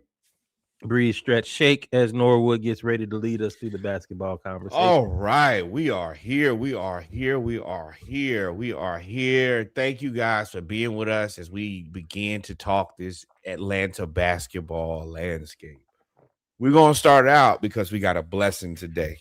First of all, cheers to my boy Reg. Salute. Happy birthday to me. Yeah. Bow. And he turned 41. You know what that means. If we doing that this week, that means next week it'll be my turn. So we'll be right back at it, doing this all again. Y'all all invite. Y'all know April is a drunk month for us. It's our birthday celebration of everything that you love, which is us. So, so we got a blessing today. Payal. Surprise, surprise. Nobody expected it. But Angel Reese has been traded from the Chicago Sky to the Atlanta Dream. This, number one, the grades on this trade are terrible for the Chicago Sky. Number one, unfortunately, there are not always enough spots for first-round picks to even play on these teams. So it's not guaranteed that they will get a player that they can actually keep. And we're going to get the best rebounder in the WNBA, a WNBA star. Thank you guys for this charity. And we also got a pick swap in the second round. This is a slam dunk for the Atlanta Dream, who now has Alicia Gray, Brittany Griner at the 5, which will put Angel Reese at the 4, Tahina Powell, Ryan Howard. This team is stacked now. We are now very much so looking to compete for a WNBA championship. Second part about this is Angel Reese is one of the most important stars in the league. So the jerseys have all sold out. I actually saw on her mother's Twitter today, and y'all couldn't even save a medium for your girl, which I'm sure Angel has one hand delivered to your house. But overall, this is going to be way more eyes on Atlanta. I think they already talked about having 4 games at the State Farm Arena. Yeah, I think it's 4 or 5 games at State Farm. They had already sold out the season seats for this year before the end of last season. Trust me, it's going to go faster next season. Once again, if you don't have a WNBA team, join the bandwagon. This is the place to be. It's going to be good. We're going to be good. And I think that Angel has probably hit the jackpot. You're going to take your ass to black ass Atlanta, and they're going to love the shit out of you. And it's going to be great for the Dream. We're going to be way more visible. She's going to sell all them sneakers. I think this is a win all the way around. The only person who loses is Chicago Sky. Boy, this is terrible. Talk about worst case scenario. I don't. Yeah, go ahead. Yeah. I'll try to double dutch in there. We become one of the better defensive teams in the WNBA now. We got a little bit of attitude now. We have shooting, shot creation between Ryan Howard and Alicia Gray, cleanup crew between Griner. That's what I said. Ryan Howard and Alicia Gray. And the cleanup crew between Brittany Griner and Angel Reese. I was hesitant at first on the first 2-round draft picks, but I'm not gonna lie and say I'm more familiar with with NCAA women's basketball prospects than I am with men of this year. But I think, like I brought up, and I wanted to talk about Hidalgo earlier because she's just a freshman. So by the time she's available, probably in 2028, 2029, I mean, anything can happen. And this is definitely a win now move because Ryan Howard is quickly entering her prime if she wasn't in it already. Right. And now with the jersey sales and the money created, I expect for them to double the amount of games they play in State Farm if they can, because of course I know they make the schedule earlier, but I expect them to double. They'll And get it done. request a trade. This kind of came out of nowhere. I don't know what the Chicago Sky's plan is, but there had been a lot of turbulence there over the past year anyway. We do If you not remember care. between them and the coaches and all of that, We they had do a bunch not of care. turbulence. And we was like, hey, if you want to come down here, you can. We said that. And lo and behold, Hidalgo is a freshman. She's a Yeah. sophomore. Well, then we're not gonna get her. We're not gonna get her. I mean, I don't think that we were going to be drafting in a position to get her in the first place. I think that after the team kind of took prematurely this year, it was like, okay, we're not going back there again, especially if you add two more teams, two more expansion teams, because you got a Toronto Tempo and I can't remember the other team. Jesus. But with that, we weren't going to be drafting that low in the first place. So yeah, Angel Reese is the answer. This is very interesting when we play Indiana. I think that you got the Indiana fans and you got the Atlanta fans, and you also have the fans of Angel, and you got the fans of Caitlin. And I think that both Culture cities are clash, going to. culture clash. Yep, we are I now think that rivals. we're right. That is a new rivalry, and I think that, I mean, you got the Barbie playing for the dream. What else can you ask for? This is a slam dunk. Once again, Atlanta sports themselves are in a very good place. You got Ronald Acuna playing for the Braves, always an MVP candidate and an MVP winner. You have Bijan Robinson, who is going to be an MVP candidate for the Falcons. You got Angel Reese, who is probably the second most important female WNBA basketball player right now. And then you got Jalen Johnson for the Atlanta Hawks, who is the March player of the month, playing his ass off. And questionable about that. A lot of people think that Nickeil Alexander-Walker should have probably won this award. Oh, you transfer. Yeah, shout out to WNBA for new salary too. Yeah. So now we're gonna transition to the Hawks talk. Yeah, Jalen Johnson is player of the month. Nickeil Alexander-Walker, in my opinion, is there. It's hard, but Jalen Johnson is, as we talk about trophies, MVPs, all of those things, you tend to give it to the best player on the best team of whatever. So the Hawks were the best team in the league in March. I think we were 17-2. Jalen Johnson is the best team on the Hawks. So they gave it to Jalen Johnson. And it's not like he didn't deserve it. I mean, he's almost averaging a triple-double. I think he's one of only 5 people to average what he's averaging in the history of the league. 22, but I 8, do 8. think that more than that. He's like 23, 10 and 8. Something like No, I'm talking about for the month of March. Oh, yeah. And then it's Nickeil Alexander-Walker, though. He is so concentrated. Like, with Jalen Johnson is mostly consistent. He may have a bad game every now and then, but he'll still give you 10 assists, 8 rebounds, or 10 whatever. Nickeil Alexander-Walker will just give you 40 in 28 minutes. And you're like, damn, how did he even do that? So I do think that he deserved it, but it's a good problem to have. You got both of them on your team. One teammate deserves it, but the other one, after the last one, got it last year. Dyson got it last year. So right. So you're looking at what we could potentially have, and I think we should have, is back-to-back most improved players between Dyson and Nickeil Alexander-Walker. You have 2 guys who could both been player of the month in Jalen Johnson and Nickeil Alexander-Walker. You have a guy who I think the people had kind of put out the pasture and given up on in CJ McCollum. I don't think that, by the way. I think he was winning too much. That's why I traded him. Yeah, but I don't. There's a difference in helping a bad team win more games than they're trying to win because they're not trying to win any games, versus a guy who could be good on a team that's good. And my point to that is a guy like Lauri Markkanen. Do I think that Lauri Markkanen when the Jazz had him last year, could he have helped them win more games? Sure. But do I think that Lauri Markkanen can be good on a good basketball team? That's yet to be determined for me. I think that CJ has proven that he could be a vital part of a good basketball team.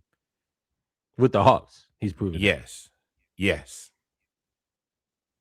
I mean, I guess he did it in the Blazers, but also I think Lauri hasn't been traded like CJ had been traded because CJ's contract is 1 year left. Lauri got them $50 billion or whatever he got on his contract. So you're right. But yeah, I agree. But shout out CJ, to Jalen. I want to bury the lead. CJ has created a market where I don't think that the market was going to be nearly as robust. Oh no, 100%. He's the number one player off the bench who then worked his way into the starting lineup, and the team has now won 17 of 19 games, 18 of 21 now after this week. So shout out to you, CJ. Yeah. Also, shout out to you, Jalen. My bad. Yeah. Also, Quinn wins Coach of the Month. Mixed reviews on that. But nope, not going to do that. You win Coach of the Month. Congratulations. You have done a good job of winning games that we're supposed to win. And I know for some people that they want to poo-poo that. If you've been an Atlanta Hawks fan for any amount of time, one of the things that we struggle with is winning the games we were supposed to win. And I feel like for the first time in a long time, you can go into games and say, hey, this team sucks. We're going to beat them. We have also seen back in the day where we would just let Tom Saturansky, Malachi Flynn, Ish Smith. We've gotten torched by a lot of guys who suck. So I don't want to take that for granted.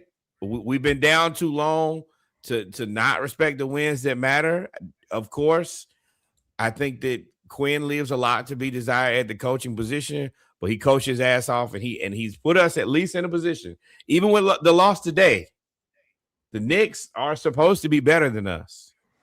The Knicks were a fingertip away from overtime with the Atlanta Hawks in the middle of a playoff fight.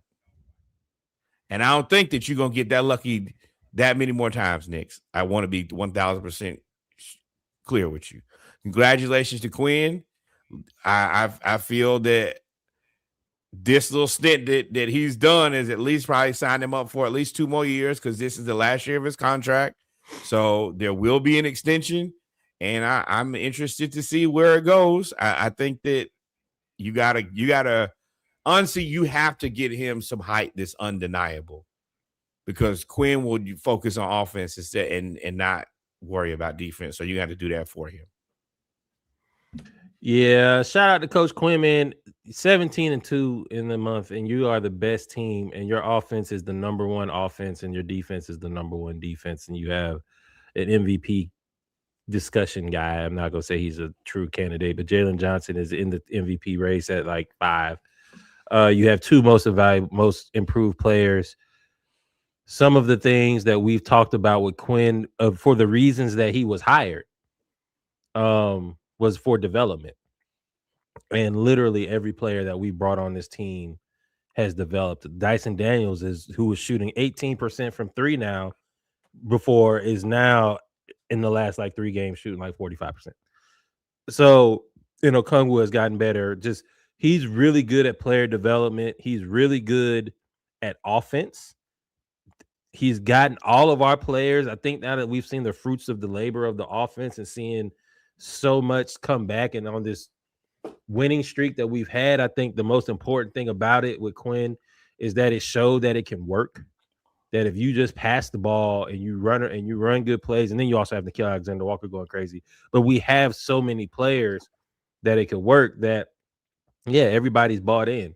And I think it's a good point. I don't hope that this is a one-time thing, but I think that this is something that everybody's bought into. And I had so many good things to say about him, even after all of this, I said, but his reluctance to play matchup basketball It's frustrating. is sometimes his downfall. And I understand what he wants to do because it worked. Coach of the month. You can play a 7-footer all you want to. 7'3", 7'5", it don't matter. We're gonna run you out the gym. And we did it. Now I'm not gonna say the competition was the greatest at the very beginning. We didn't have everybody else that we played, if you had a big person, if they not in shape, it's not gonna work. And it worked for the most part. But when it doesn't, and you have a slow grind game like today with the Knicks, the fact that he refuses to play matchup basketball, have matchup rotations, and allow, if there's anything I would say is he allows the 17-3 runs, the 19-2s, the 21-4s. Like at some point you got to start using them timeouts, dog. You can't take them with you. But and I don't think that we've played bigs this good minus Jalen Duren, which I told y'all when it happened. That was poor coaching by the Pistons. You didn't win that game. You just out stupided. If they would have went to Duren in the way that they should have, Jock Landale, especially after Okongwu had been fouled out, they would have beat us that game. And Mitchell Robinson's just bigger. Now, I want to give Quinn some credit. We average 118 points a game with no Trae Young. That's impressive. And I want to be very clear, when he came into this season, the game plan was built around Trae Young and Kristaps Porzingis. To be able to have the continuity, to have the creativity, to fix the offense on the fly is impressive as hell. When it comes to assists, I disagree with that too. I don't think it was on the fly. I think they knew they were getting ready to both of them too. we lead the NBA in assists. And this is one of the things that people really thought was going to be the death of us is, how are you going to lose a guy who averages 12 assists a game for basically his entire career? We pass the ball better now. Nickeil Alexander-Walker is going to end up top 5 in threes for the season. I don't think that anybody foresaw that. No. So for him to keep this thing going with the changes that we made, even if you maybe knew that Kristaps was going to get out of there, and I don't think you knew going into it that Trae was leaving in the manner that we thought the manner is a different thing from not knowing he leaving. You knew Trae was out. They didn't give him an extension. You knew he was out of there. Yeah, but I thought I thought it's probably more of a end of the season. We only had Trae. You thought he was tied with Quinn, is what you really thought. Yeah, absolutely. And I thought we were gonna get more than 10 games out of Trae and 10 games out of KP. With the way that Quinn seems that he wants to run his offense, I don't think it was ever going to work.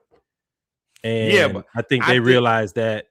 I think Ansi realized that early, and I do think that Ansi, the moves that Ansi's made, shows that he and Quinn are kind of in lockstep.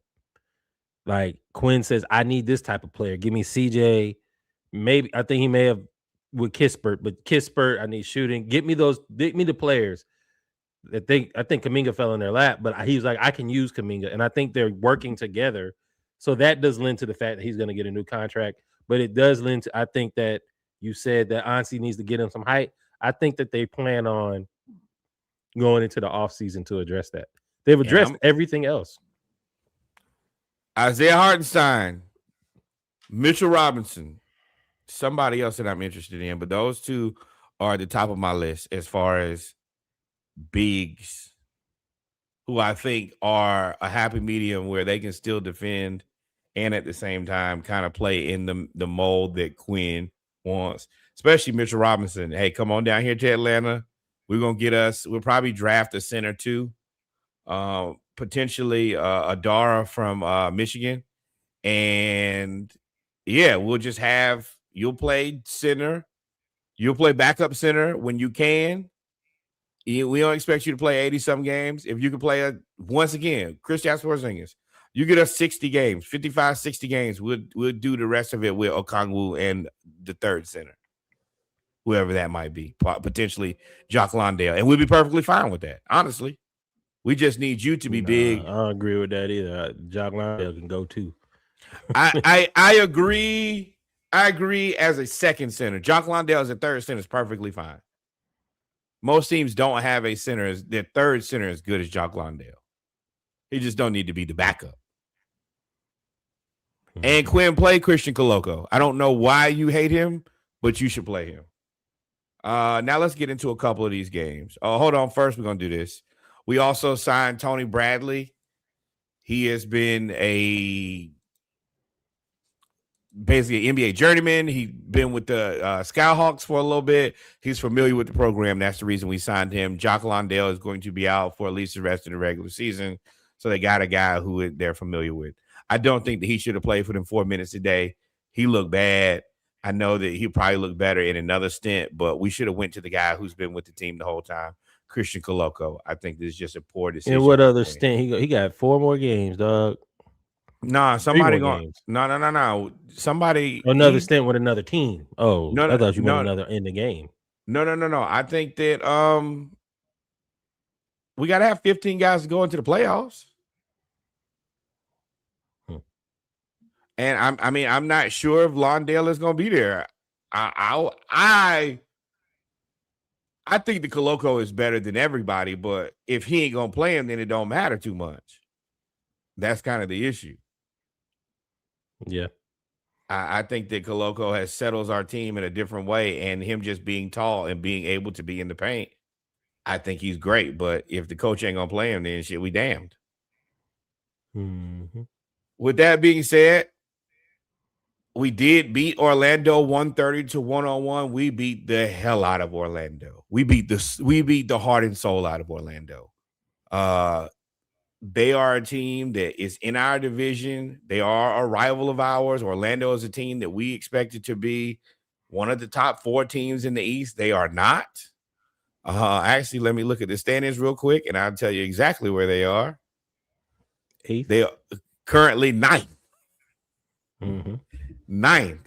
So, and this is a bitter rival of ours. We don't like them. They don't like us. It's very well known. During the end of the game, Goga Batase, soft ass, basically just grabbed Jock Londale around the neck and just slung him down. And that's the reason that Jock is out for the foreseeable future. Yeah, man, this game was one of 2 blowouts before we played New York. Hawks shot 51% from the field, dog, 41% from 3. The game was the Magic. I think they tied us into the first timeout, and then it was over with after that. We had 15 steals in the game, out-rebounded and hustled the Magic 51-37. Nikhil, 32 points on 16 shots. He got 47-point second quarter. He came back in the second quarter, and I think he had 17. He got 2 early fouls against Bane, and if y'all know we don't like Desmond Bane, and Desmond Bane don't like us, and it's always been chippy. I think Okongwu threw the ball at him. It's always been chippy, and we played them, and Bane says Bane hit a 3. That's when I text you. Bane hit a 3 and hit him with the 3 fingers gun, and Nikhil Alexander-Walker got a foul after he got baited, and he got pissed. He came back in and scored 17 in the third. And was talking, the whole Hawks team was talking big trash in the second quarter. Funny thing about the second quarter, I went to give the girls a bath. It started and I was like, came back to a bloodbath, bro. I was like, bro, what happened? I texted like, what happened? Came back, we was up 27. I said everything. He got hot, and Orlando doesn't have a lot of shooting. There's something there. They look miserable all the time. Like I've been saying for weeks, nobody is more currently miserable playing basketball than the Orlando Magic and the Miami Heat. They hate everything about it. They hate each other. I think they hate themselves. It is a rock fight. It's not fun. And then when you play a team like us, who is rolling, a team that's ahead of you, and kind of In your division. exceeding expectations, it's going to make you sick. And there was nothing you could do. Kuminga had 12 points. Londale had 8. Caleb Houston came in at the very end of the game and just right in the vein.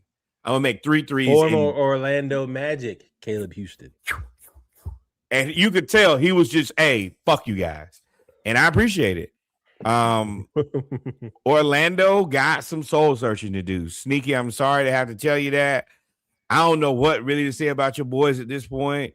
I think Jamal Mosley is out of there. I don't think it's his fault, but I don't think that he can save that place either. So he's out of there. Anthony Black being hurt really hurt them. He's their version of Dyson Daniels, which is a guard with forward size, so you can kind of match up a little bit better. It's unfortunate for Orlando. Oh, go ahead. I don't know what happens between Franz and Paolo. I can't imagine that you get rid of Paolo just because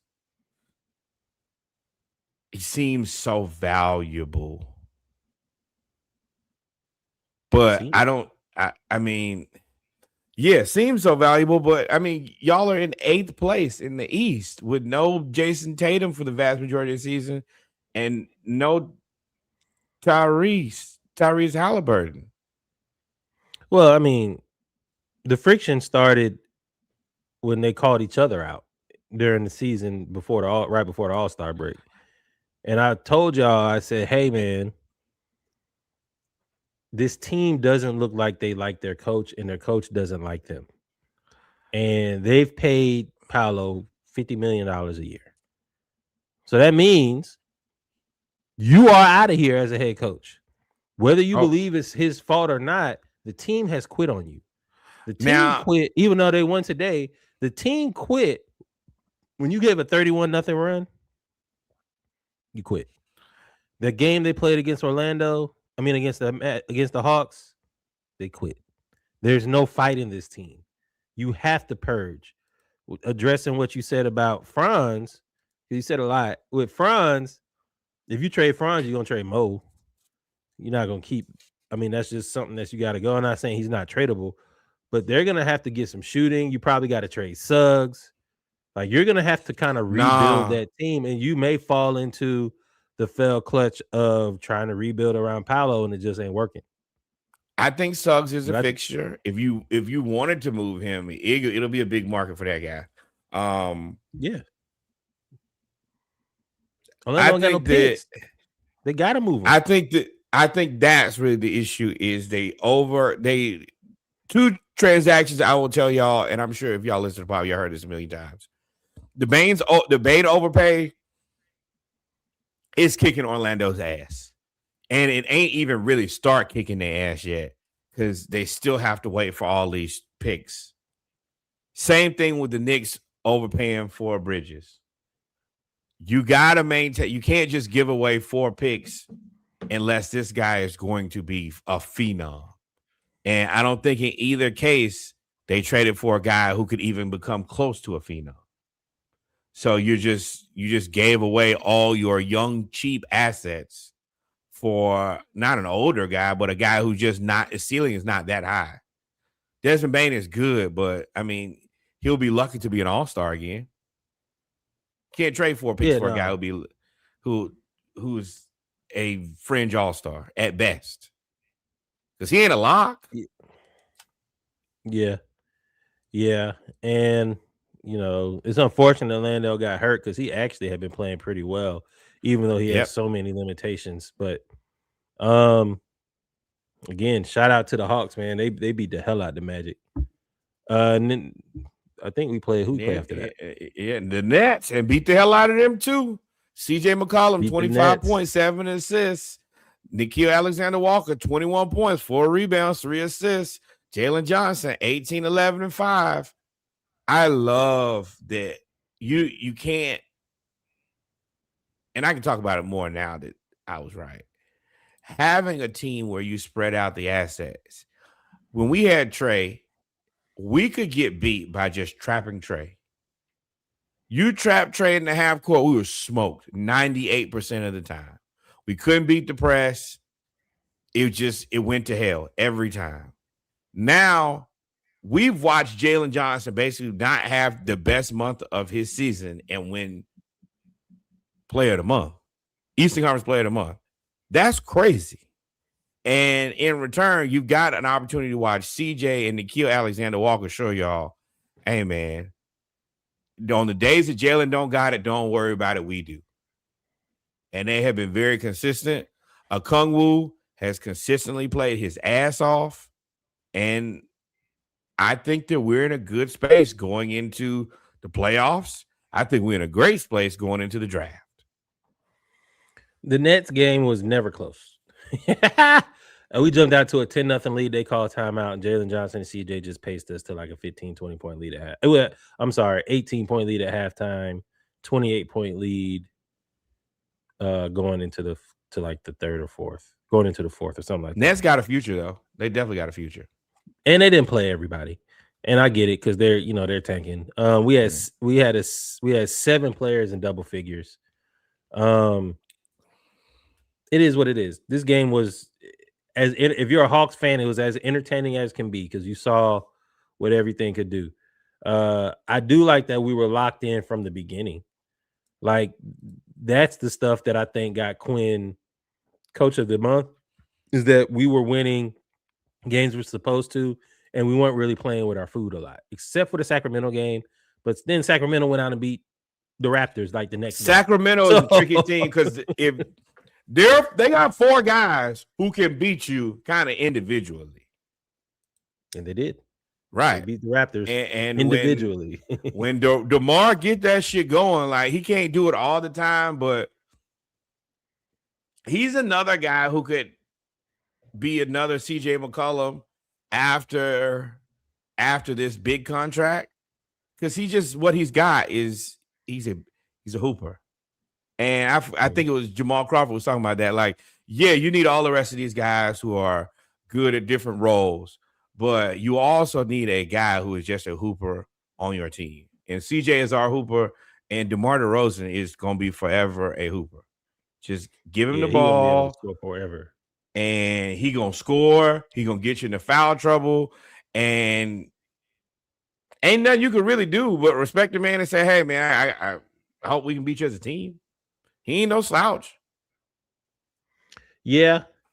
So I mean, this up until today with the Knicks, this has been it was a great March.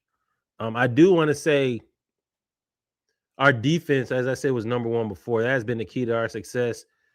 Gabe Vincent, his 3 is starting to come around a little bit. It's not the 35, 36% that he once was, but he's into the 30s now.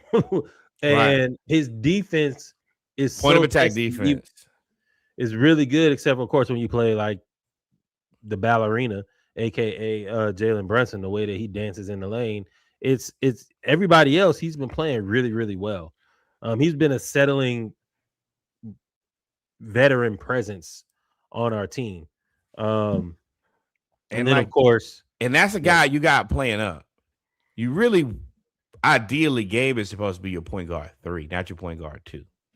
Now, I think that if I'm Houston, I'm highly interested in a guy like Gabe Vincent, because he ain't gonna be expensive.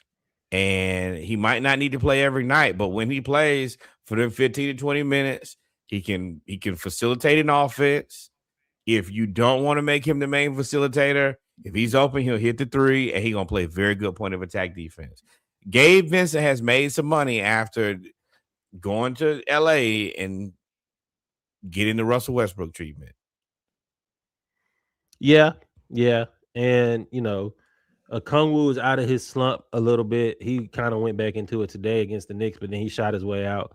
Kuminga has played better. He's embraced him, and Ricochet are becoming a really, really good duo off the bench.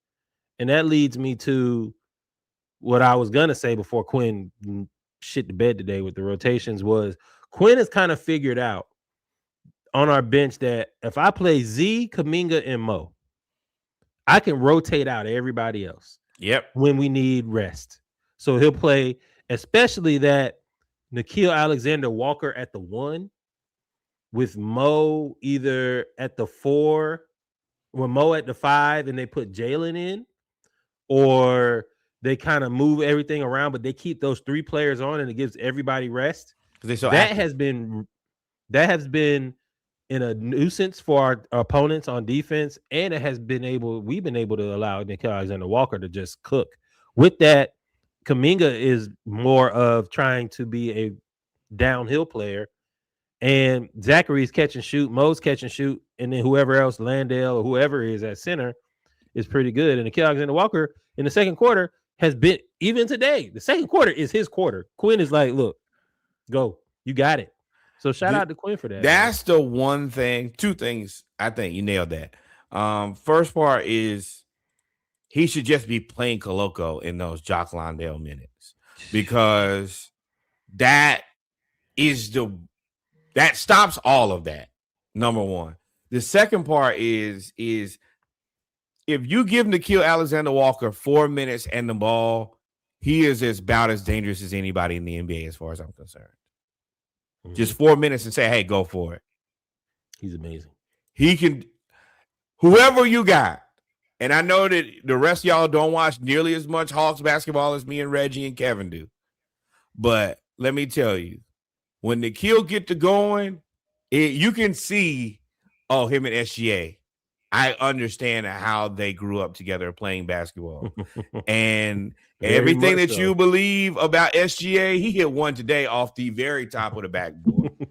And I think that's the first time, because when people watch him play, you're like, oh shit, he got a full bag. Mm-hmm.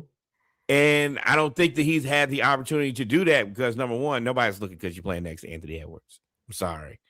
And before that, you just weren't getting enough. You weren't getting enough. New Orleans, Utah. You was just tertiary player. Now it's like, nah, go out there, and the star of this team is very unselfish. Jalen being unselfish really allows everybody to start in their role, and nobody's like, oh, I don't get enough touches. No, go ahead. Yeah, shout out to Ansi. You got the right pieces. Jalen Dyson don't want no touches. Okongwu wants to be the shooter. That's the only thing you had to kind of figure out was Ricochet and getting him to buy into being Ricochet and CJ becoming an effective point guard. I'm gonna say it. He has become an effective point guard. He's hitting wraparound passes from the paint to the 3-point line. It also helps when you basically have 4 point guards on the floor for the majority of the game. Dyson is a point guard.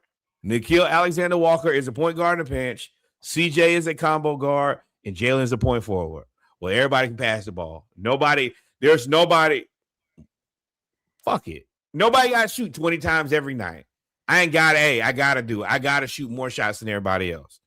And that's what it looks like. If it's your night, I just got a work email sound notification at 12 p.m. No. I was like, I was asleep. I didn't see that till the morning. But when you play this type of basketball where everybody just does their job and nobody has to shoot all the shots, it makes it damn. I know people get frustrated. We play intense defense, so it's like, damn, here they go again. Then you get on offense. All right, so what you gonna do? You gonna double Jalen? All right, cool. I dare you to let Nickeil Alexander-Walker get all the shots he wants.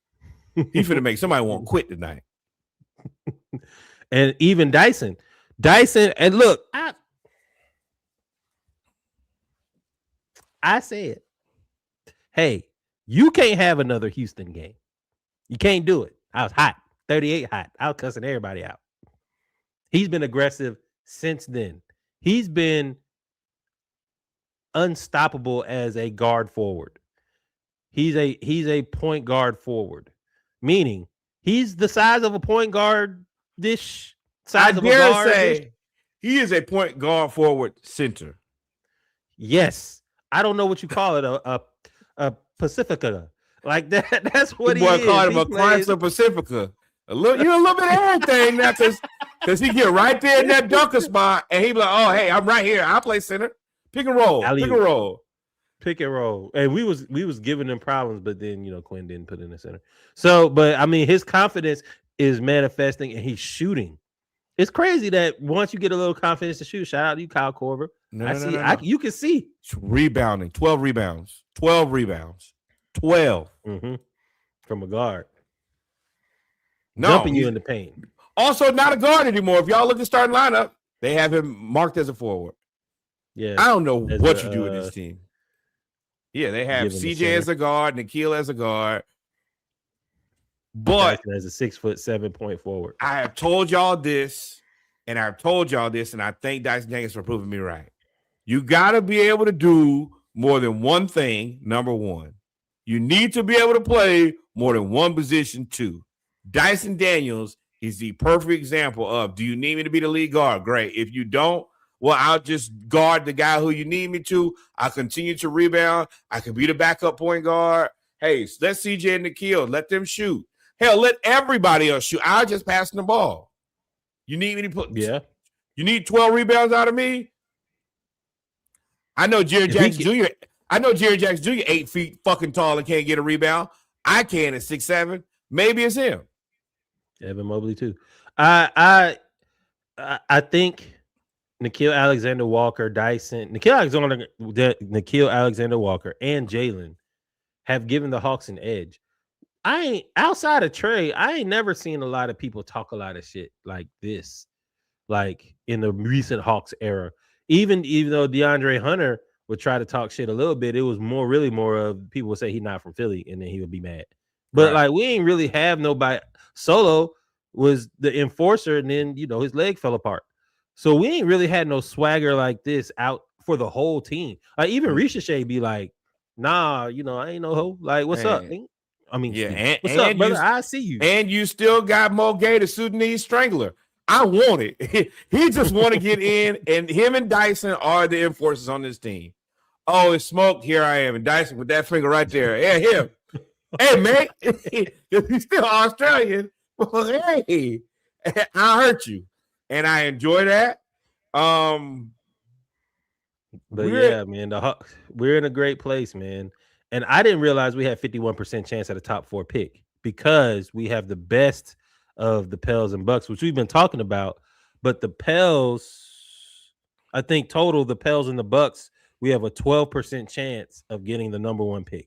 Correct. Which would be great. I don't know what we would do. I don't know what I would do. Oh, I 1,000. I can tell you the answer. One thing is very clear is AJ DeBase is going to be the number 1 pick in this draft. Whoever gets that pick is taking AJ. Everything else comes with some level of risk. You want like Darren Peterson before the season. I think that he was the number 1 guy. But when AJ has come out and you see AJ play 48 minutes of college basketball, he said, whatever it takes, I'm going to do it. Where Darren Peterson will play, he'll get the job done, then I'm going to get on out of here. That's concerning to people. I'm going to get on out of here, coach. Yeah. Boozer, I think he's getting a bad rap because he's black and people expect him to be more athletic. I think that the realistic expectation is Boozer is exactly what you want out of a top 5 basketball player. He is competent. He can rebound. He can pass. He can shoot. He can handle the ball enough. He's big. He's strong. That kid has a pretty high ceiling of playing 13 years in the NBA. That's what you want out of a guy who's not going to be a number 1 pick.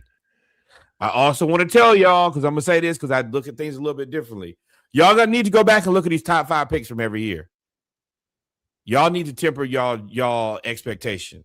People think that me and my line brother Zach had this conversation. He was like, oh, I can't take him 2 or 3.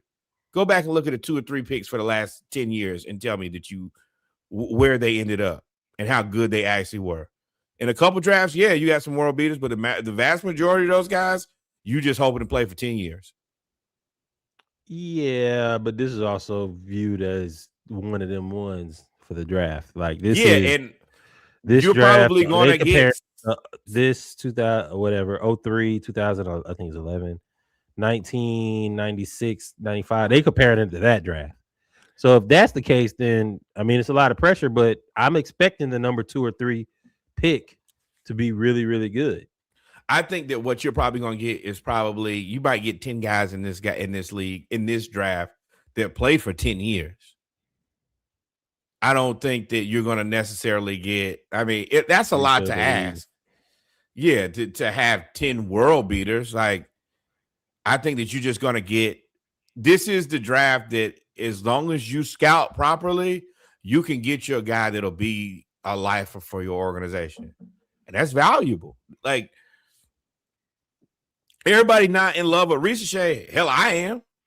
I want to re-sign him right now. Can we re-sign him for $20 million? 15, 20, 15? Yeah, I mean, he is a firecracker off the bench. He's gonna be good next year, and I can't wait. That's gonna be mine. Your trade thing, mine is Zachary. Bro. I see it because he plays defense, and he's 6'10", and he 6'9", can play whatever you want to call him. Eventually the 2, 3, and the 4. Yes. If you can't play multiple positions now, then you better be the only person who gives me even the slightest trouble about this. Donovan Mitchell. But I think that if Cleveland don't win it this year, I think that overall, it ain't his fault. No, but what I'm saying is at that price, at $50 million, if that's all you can do, as good as you can be, it's an overpay. It's a bad asset. It's a liability. Fair. Excuse me. Fair. And I think that's where we are. Let's knock out the rest of this. Boy, Chicago, it's been a rough fucking day for you guys. First, y'all got rid of Angel Reese, which is stupid. And then you come back and the Bulls have dismissed, and maybe it's a good day, at least for the Bulls. They fired their executive vice president of basketball and their GM. These guys have been terrible for as long as you can remember. They committed to Billy Donovan, though, which is so interesting. I think that, well, number one, after you got juked for Jaden Ivey, Billy Donovan like, well, shit, I didn't do that. But and it ain't about how good or bad Billy Donovan is. We talked about he's been mid. It's more about when you change the regime, you normally let the regime come in and pick their coach and kind of build around what you have and tinker with the lineup and all that stuff. Yeah, I mean, if your coach is also a beholden asset, however you feel about him, people are interested in Billy Donovan. And if you look at the Bulls, they never got rid of Vooch. You could have got him. Who's interested in Billy Donovan? Hold on, let me finish. You did not move Vooch. Golden State was trying to give you whatever it took to give Vooch. Terrible. You re-signed Patrick Williams to the worst present contract in the NBA. There's not one worse. Maybe Embiid, but at least maybe. You got rid of Ayo Dosunmu, who is now playing fantastic. Yeah, I can't. Yeah, yeah. That's what got you fired. No. And then you throw Jaden Ivey fiasco at the end of this. You got Jug. You got Jug for the crazy man. Yeah. So everything else was because you drafted okay. You got Buzelis. You flipped Kobe White into some stuff. You brought in Giddey. Yeah. You just that Dosunmu. He averaging like 18, 9, and 9. Right.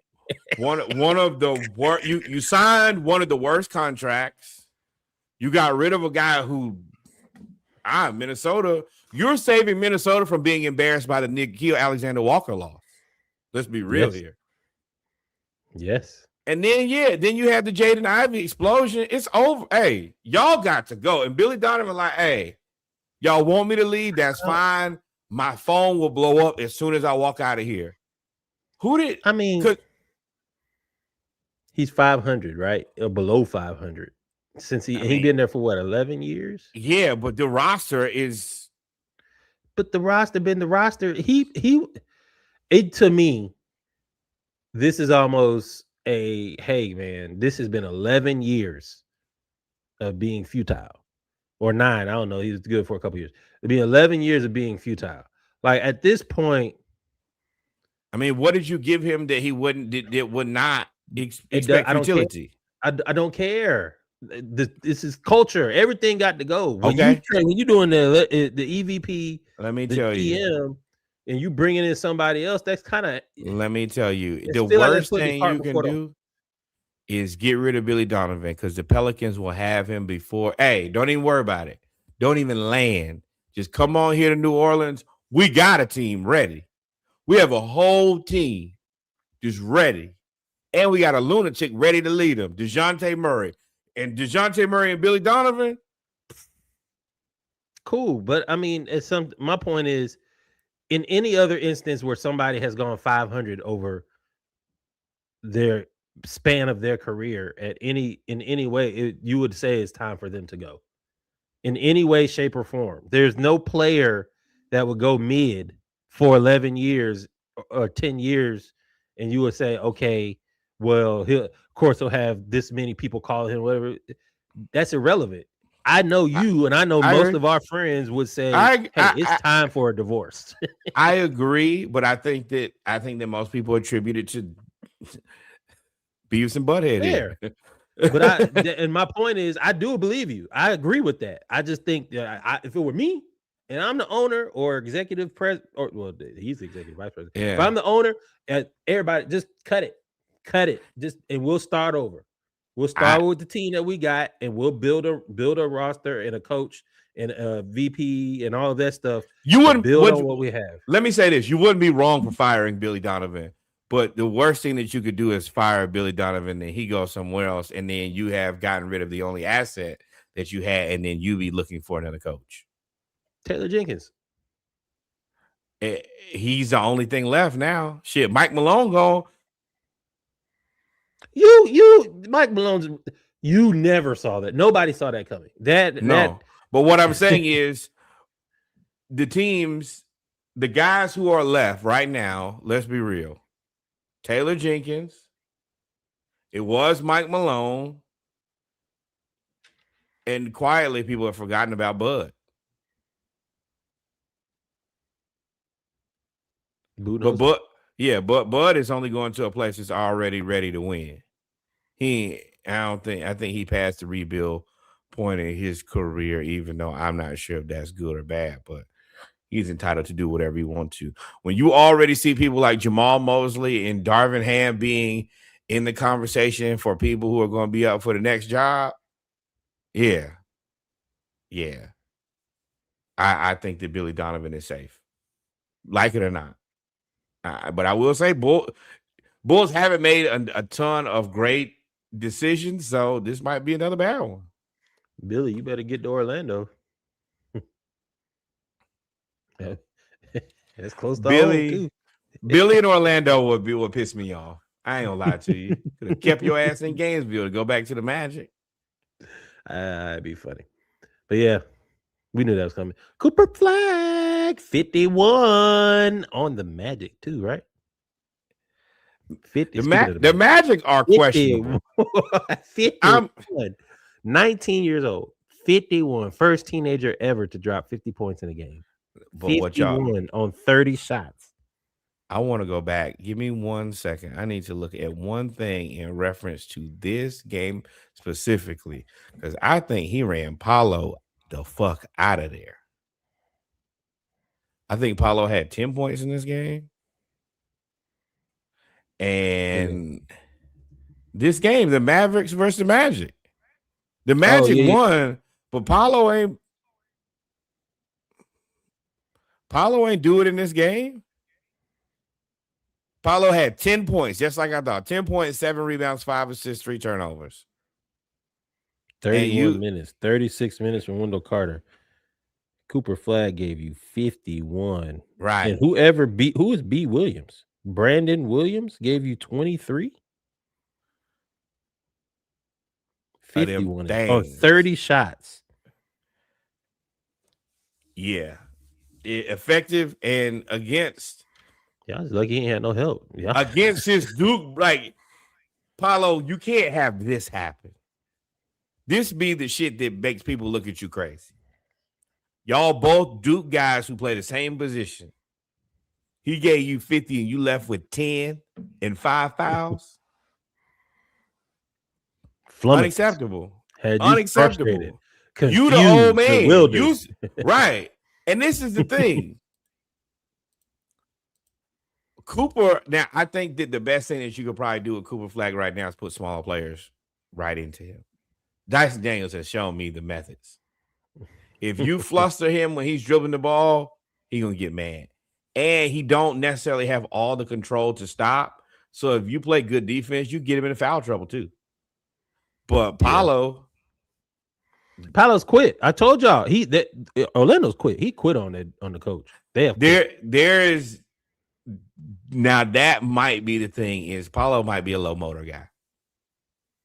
That was the thing that was the knock on him coming out of college. Was that he had motor issues. Somewhere between low motor and soft. That was the thing of him coming out of college. That was the exact thing. Now, and then Desmond Bain had 27 points on 13 shots. Yeah, he was cooking. Orlando is in a weird place, but I do think that they have assets, but their best asset. I don't think that you can trade for Bain right now. That's the thing. I think Suggs is a better asset, and I think that what's my boy? Anthony Black is a better asset. Those would be the two guards I would be trying to lead with. And I don't know what you can't move Bain right now, so they kind of stuck. So even if they get a new coach, I don't know if that really changes things. Yeah. I think that they're going to have to make I think that Franz and Mo are probably a package deal that you try to sell that you might be able to sell to the Pistons. I'd much rather have Franz Wagner than Lauri Markkanen. Maybe. And Franz and Duran would be an interesting. You getting kind of pricey though. God, dog. They're about to get 54. That's the reason. A year. I was like, ooh, that money. And that's what I love is you got to find a way to make this math work for your team. And you just can't buy. You can't buy everything. You just can't be like, well, if I can afford it, I can buy it. Not anymore. 5 years, $224 million. Now $44 million a year. It ain't many places that can take that $44 million a year. Ugh. Tough. But shout out to Cooper Flag. Don't want to bury the lead with another loser team. 51 points on 30 shots, 6 rebounds is crazy. Absolutely crazy. Anything to make it this Joel Embiid, Giannis complaint, they're gonna change the rules again. Hold on. Giannis, you're an asshole. Nobody else is gonna say it because you do all that laughing and kicking. You're a terrible human.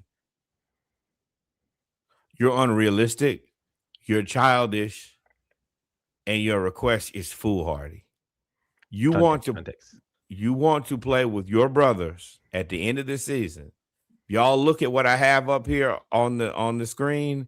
The Bucks are 31-47. They are a lima fucking made it. Cannot win. They cannot even get into the play-in. And Giannis wants to go out there and play an exhibition game with him and his brothers. Take your ass to the house. Play at home. But do you think the Milwaukee Bucks they're going to risk the one decent asset they have so that y'all can have a court family reunion? Are you stupid? I mean, we got their pick, so I mean, it don't really. That's even more of a reason I'm wrapping Giannis in bubble wrap. I got this stupid ass wave and stretch on Dame where I got to pay the ghost of Dame $20-some million for the next 4 more years because I tried to make you happy. I got to pay Miles Turner this money, and he won't get 5 rebounds a game at 8 feet tall. And you think that I'm going to let you go out there because your brothers are on the team and playing a game that is completely meaningless so that y'all can feel good instead of making sure that you are available to be traded as soon as the season is over? Are you dumb? Are you stupid? Because it's one of the two. And Giannis, do you want to be stuck in Milwaukee forever? Because don't forget, though. But he also says, see, Giannis pissed me off because he say everything. I want to win. I want to be in Milwaukee. Bro, you have phantom injuries. You have way too many non-contact injuries for people to be playing with you. Are you nonsensical? Embiid, bro, I think that your team is trying to float themselves to the Until playoffs. you retire. I mean, both. But what they're trying to do is they're trying to compete and do their best to stay out of the play-in until you play in games that matter. Now, due to the standings and how close it is, I understand how you might want to get in there right now, but you guys could potentially make it into the play-in without you playing. So why would they want to play you? Get healthy, get your rest, and if you have to play in the game, they rather play in one play-in game with you than play 4 more games and risk it in between then and now. That makes perfect sense. Yep. But Giannis. With this being said, no, Cleveland is a lock. Oh, well, all of the teams with X's are a lock. After today, the 76ers and the Raptors have swapped spots. Raptors are right now in, and the 76ers are the 7th seed, so they will be in the play-in. They are tied with Charlotte. I don't know who has. They're tied with Charlotte and Orlando, excuse me, and the Raptors. So 6, 7, 8, 9, and 10 all have 43 wins. Miami has 41 wins. Yes. So how it goes? Jesus. This is the battle to stay out to play in. Hawks, Raptors, 76ers, Hornets, and Heat and Magic. 1, 2, 3, 4, 5, 6. You have 6 teams vying for 2 spots in the 5 and 6 seed, which would be right now the Hawks lead with, I think it's still the 76ers, even after they lost. I think they're still the 7 seed with the Raptors, Heat, Hornets, and Magic pulling up the rear. Interesting 2 games for the Hawks, the next 2. You got to play the Cavs. I think if the Hawks can pull out 1 win, I think that 46 wins probably solidifies them as the number 5 seed. I agree too. But you gotta get it now, because you got to play the Heat at the end of the season, and you got to play Cleveland, because Cleveland is trying to stay with the 3 seed, because you would rather play the 6 seed. Well, I don't know who you would rather play as Cleveland, to be honest, but you would rather play. Most people would rather play the Raptors versus the Hawks, right?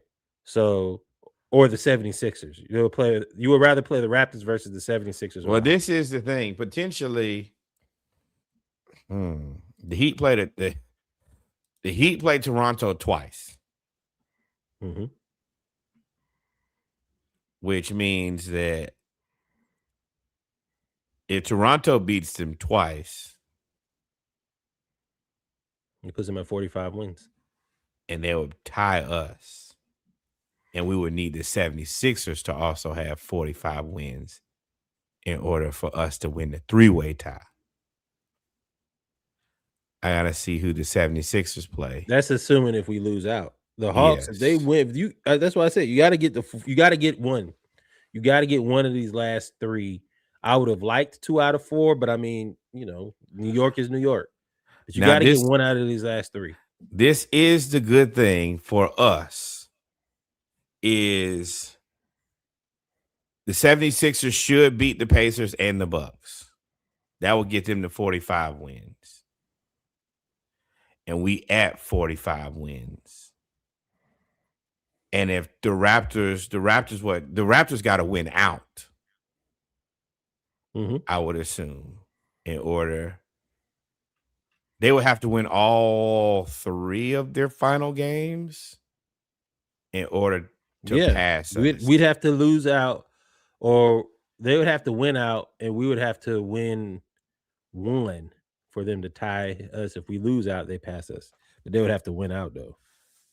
I don't know if that's going to happen. Yeah, and they got to play the Knicks again, too. This is interesting. But at this point, I'm happy with what the Hawks have done. I do have a question for you, man. What does Miami do from here?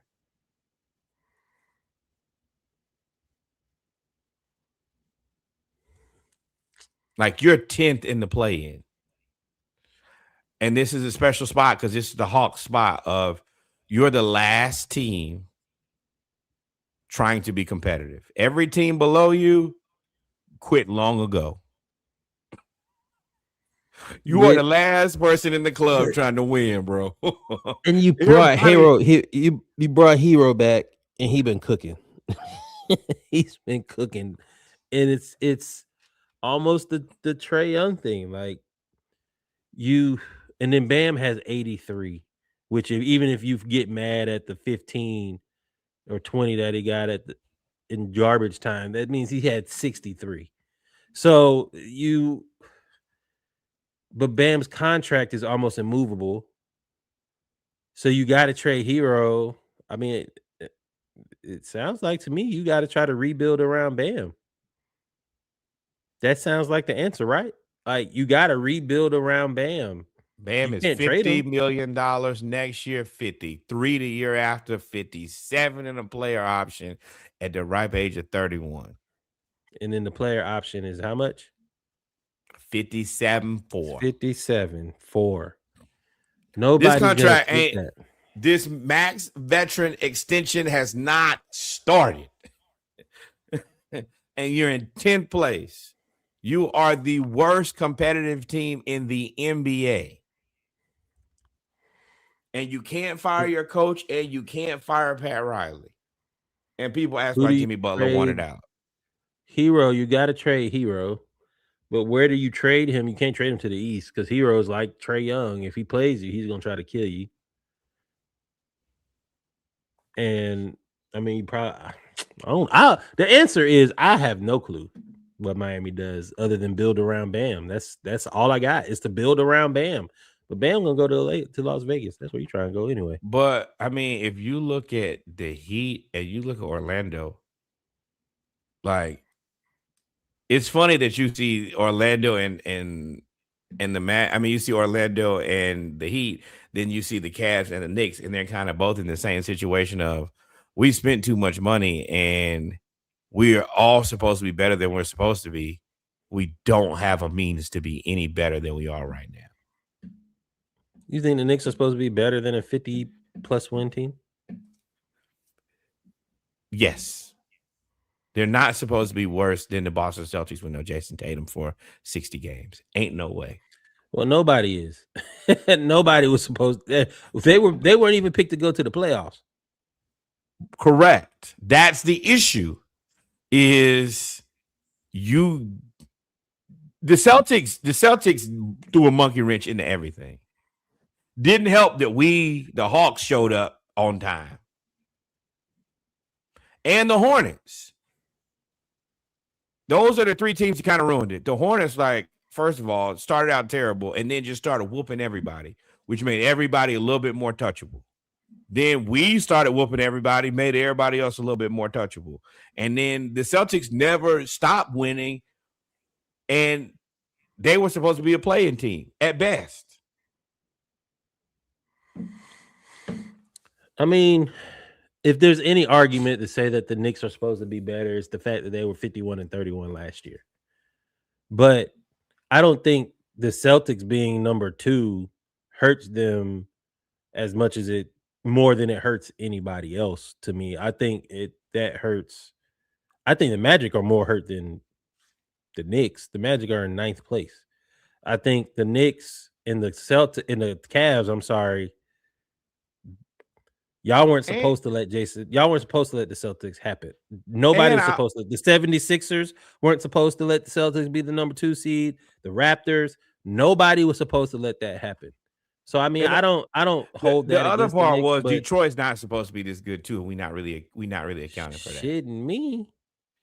They're not supposed. Detroit and the Knicks went at it last year. They went. You're right, last year. But the Pistons weren't supposed to be the number 1 seed, and I mean they're about to have to pay for it with Duran, and that's going to bring them kind of back to reality.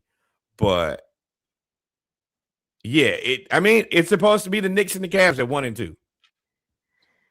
And shout out to the Pistons, though. I mean, you're right. They're not supposed to be the number 1 seed, and Cade is supposed to come back from a collapsed lung after being out for a month.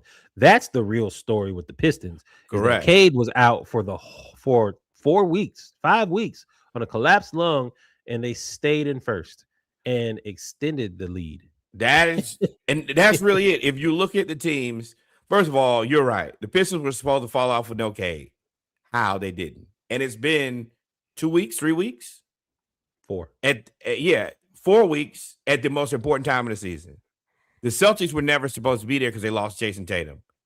The Hawks are not supposed to not be in the play-in. They traded Trae Young and Kristaps Porzingis in the middle of the season. And God forbid the Hornets have figured it out. Like, whatever you think about the Hornets this season, you throw it away because next season, you don't expect them to be at 8. No. And he got it. No, you don't. No. They have 3 top 10 3-point shooters on that team. Hell no. Yeah. So yeah. And they all start too. But this is what we wanted from a basketball season. The competition is there. There will be a bunch of things to look at in the offseason about teams trying to get under the apron and manage their finances. I mean, the 76ers, Embiid is expensive for a long time. But they're getting healthy. Yes. Yeah. I mean, yeah, but you also going to have to – your boy Grimes going to want some money. You ain't going to be able to squeeze him out again. Right. Oh, no, he's out of there. But in terms of them going for the playoffs, they're another team if they can get healthy and stay healthy, which is what I think they're playing on. They are scary team. Paul George vacation was the best thing to happen to them. Him sitting down for 25 games. But that's because this is the other part. They was never going to be better than Detroit. They was never going to be better than the Celtics. They was never going to be better than the Knicks. They was never going to be better than the Cavs. The only people who really showed up and ruined their day is us. You talking about the 76ers? I disagree. Yeah. Healthy, I think they're better than the Cavs. I probably split that one. Because I think that, I mean, Embiid's health is so fleeting that I mean, I said can't healthy. trust it. I said healthy. Now we're going to move over here to the West, and it's very cut and very dry. All these 9 teams on the right, it's a joke. You got the out and the headed out. Yeah. And first thing smoking. Clippers, Blazers, Warriors. The Warriors are about to try to Jedi mind trick everybody, make the play in and then lose, get a lottery pick. I do want to shout out the Blazers, though. They had a better year than I thought they would. Considering with the whole Chauncey Billups thing, Denny Avdija being out for a good amount of time, trying to figure it out. They got hiring Tiago Splitter, who is now the head coach. Like they had quietly kind of a tumultuous year. They got Dame over there, and they're gonna make the play in, and they probably gonna win a game. Quietly got one of another worst contracts. Jeremy Grant contract still on the books over there. You got Jeremy Grant and Scoot Henderson. Yeah. So I mean, with all the off the court stuff, they making it to the play-in is. I know it's less of an accomplishment because those 5 teams over there are 25, 25, 21, 21. So I mean, you almost default to make it, but the fact that you're 500, man, right. Hey, shout out to y'all. Kudos to y'all, man. Yeah, I mean, yeah. I mean, nobody thought the Grizzlies was going to be that bad. Also, shout out to the Clippers. I know that this season it won't look that way, but they rebuilt that team. Darius Garland, Benedict Mathurin, Kawhi Leonard, John Collins, and then potentially they could potentially have that Pacers draft pick. They could be right back into it next year. Yeah. And then your boy Steph Curry came back. I see why everybody holds on to the LeBron, Steph Curry, KD, because when they right, I mean, they Unbelievable. right. Steph Curry came back against Houston and immediately was about to win the game until Podziemski screwed up again. That's I don't good. see what they That's should do. good. That's good for Steve Kerr because he love old Pods, and I think that Pods have been a flaming bag of garbage as long as he's been in the league. I don't think he's ever Booty, been good. butt, cheeks, booty, booty. He is terrible. Now you got the 4 pretenders, and I think they're 3.5 pretenders now. Timberwolves, y'all gonna try, but it just ain't gonna happen. I think I that think you're Ant's gonna. injured. Yeah. I think that they're gonna have to do some soul searching with the Rudy Gobert, Julius situation. I don't know exactly what to do with that because Julius is he's a good basketball player, but I don't know how it works. Rudy Gobert is the guy who He's the ball kind too much. of Rudy is good, but he's expensive. I do think that AO is fundamental to the future of that team, but I don't think they got it. The Rockets, y'all don't have enough guard play. Now, the thing that you could always kind of lean on is maybe Kevin Durant just gets it done.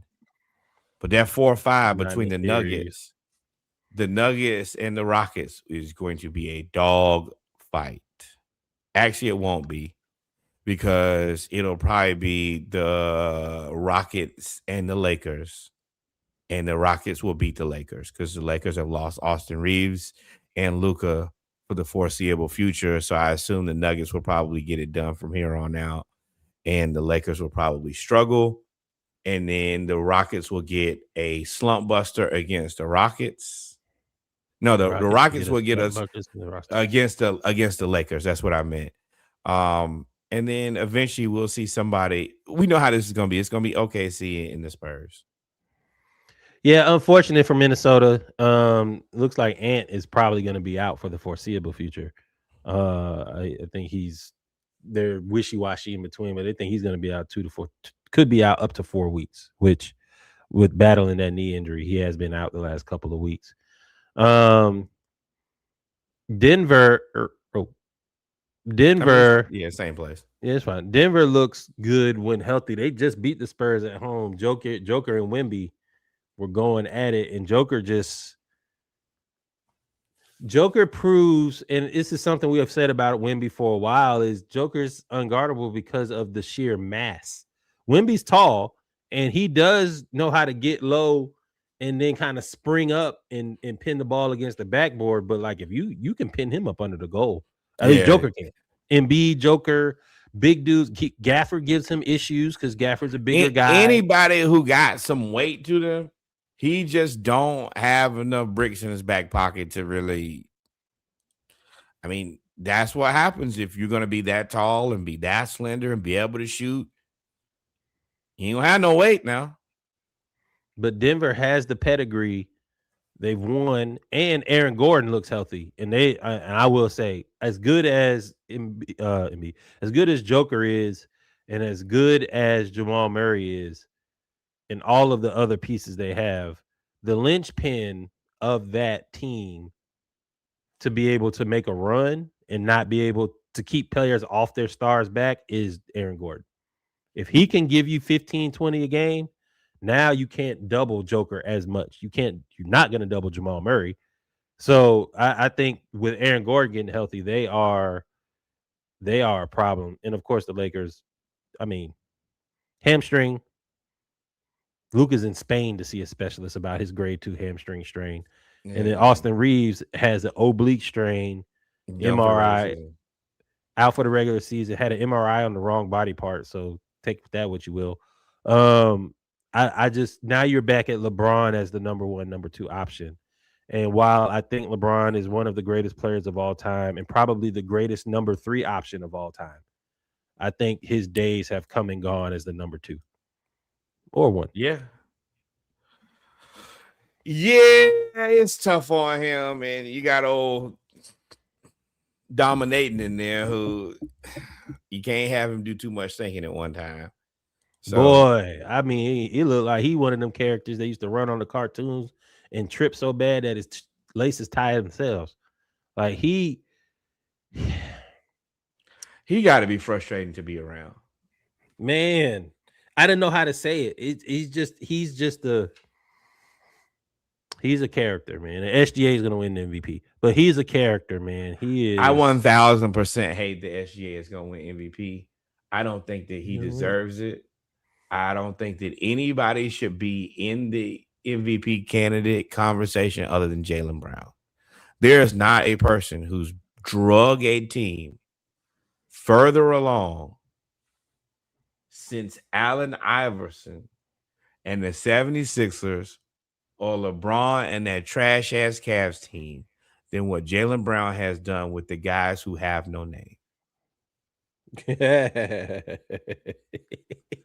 I like that. It burns me up to think that you can even begin to put SGA or put Luka or any of these other guys in the same conversation as Jaylen Brown, who we 1000%, myself included, counted him all the way out. Ain't no way the boss playing destined might be a gap year like the Pacers. That's what they thought. But also no other team had and I dare anybody. No other team has two players of Jalen and Jason Tatum's caliber on one team. Like we now know that they both can carry a team. Well, no, we know Jalen can carry a team. I don't know if we know that Jason. Yeah, well, you don't know nothing about Jason Tatum other than he has a very good teammate.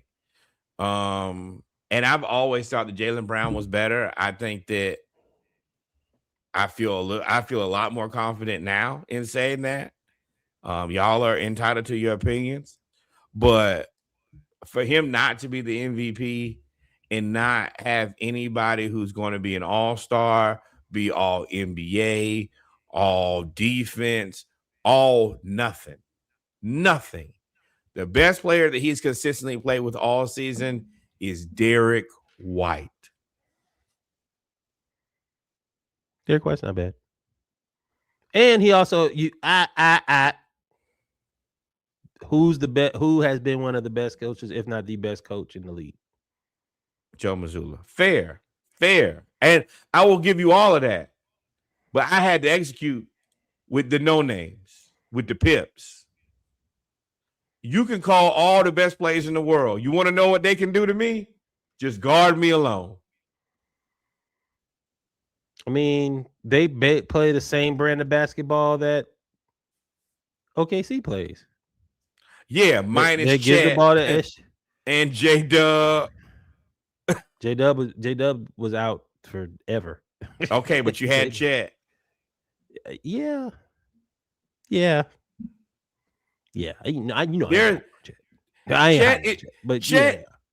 is going. He's top 3 for defensive player of the year. I mean, yeah, I know. That's the question. I ain't gonna. Hey, y'all got in my mentions.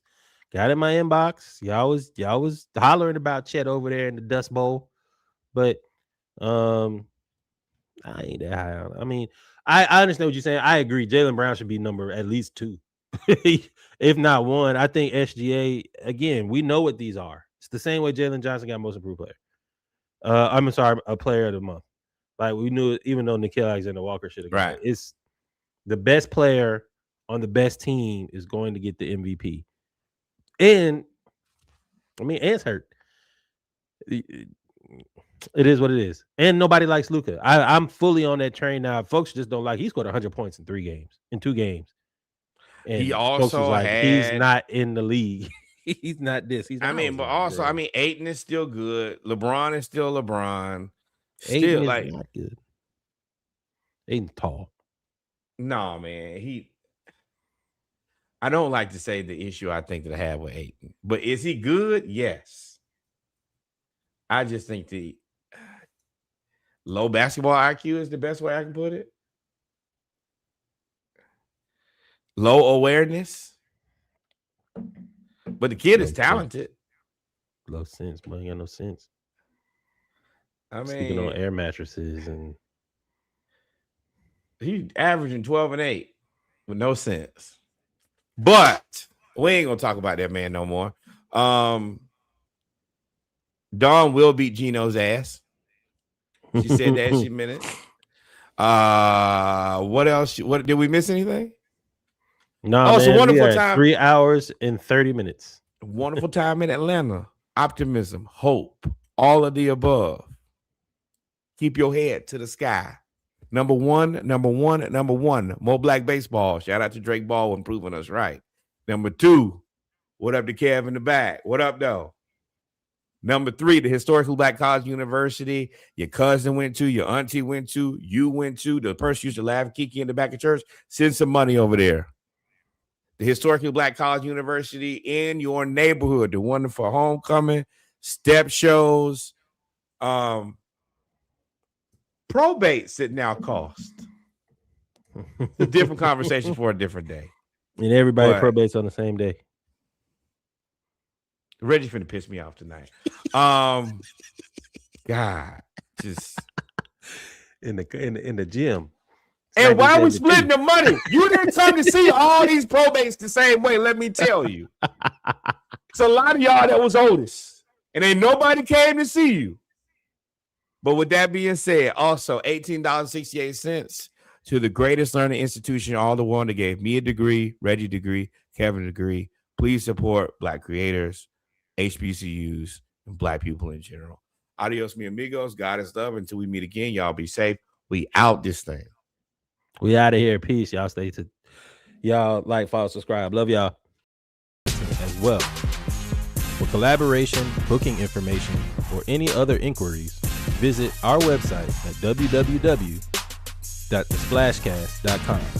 Every listen, share, and review is hold on. Until next time. Like, follow, subscribe. Thank you, my friend. Here for it.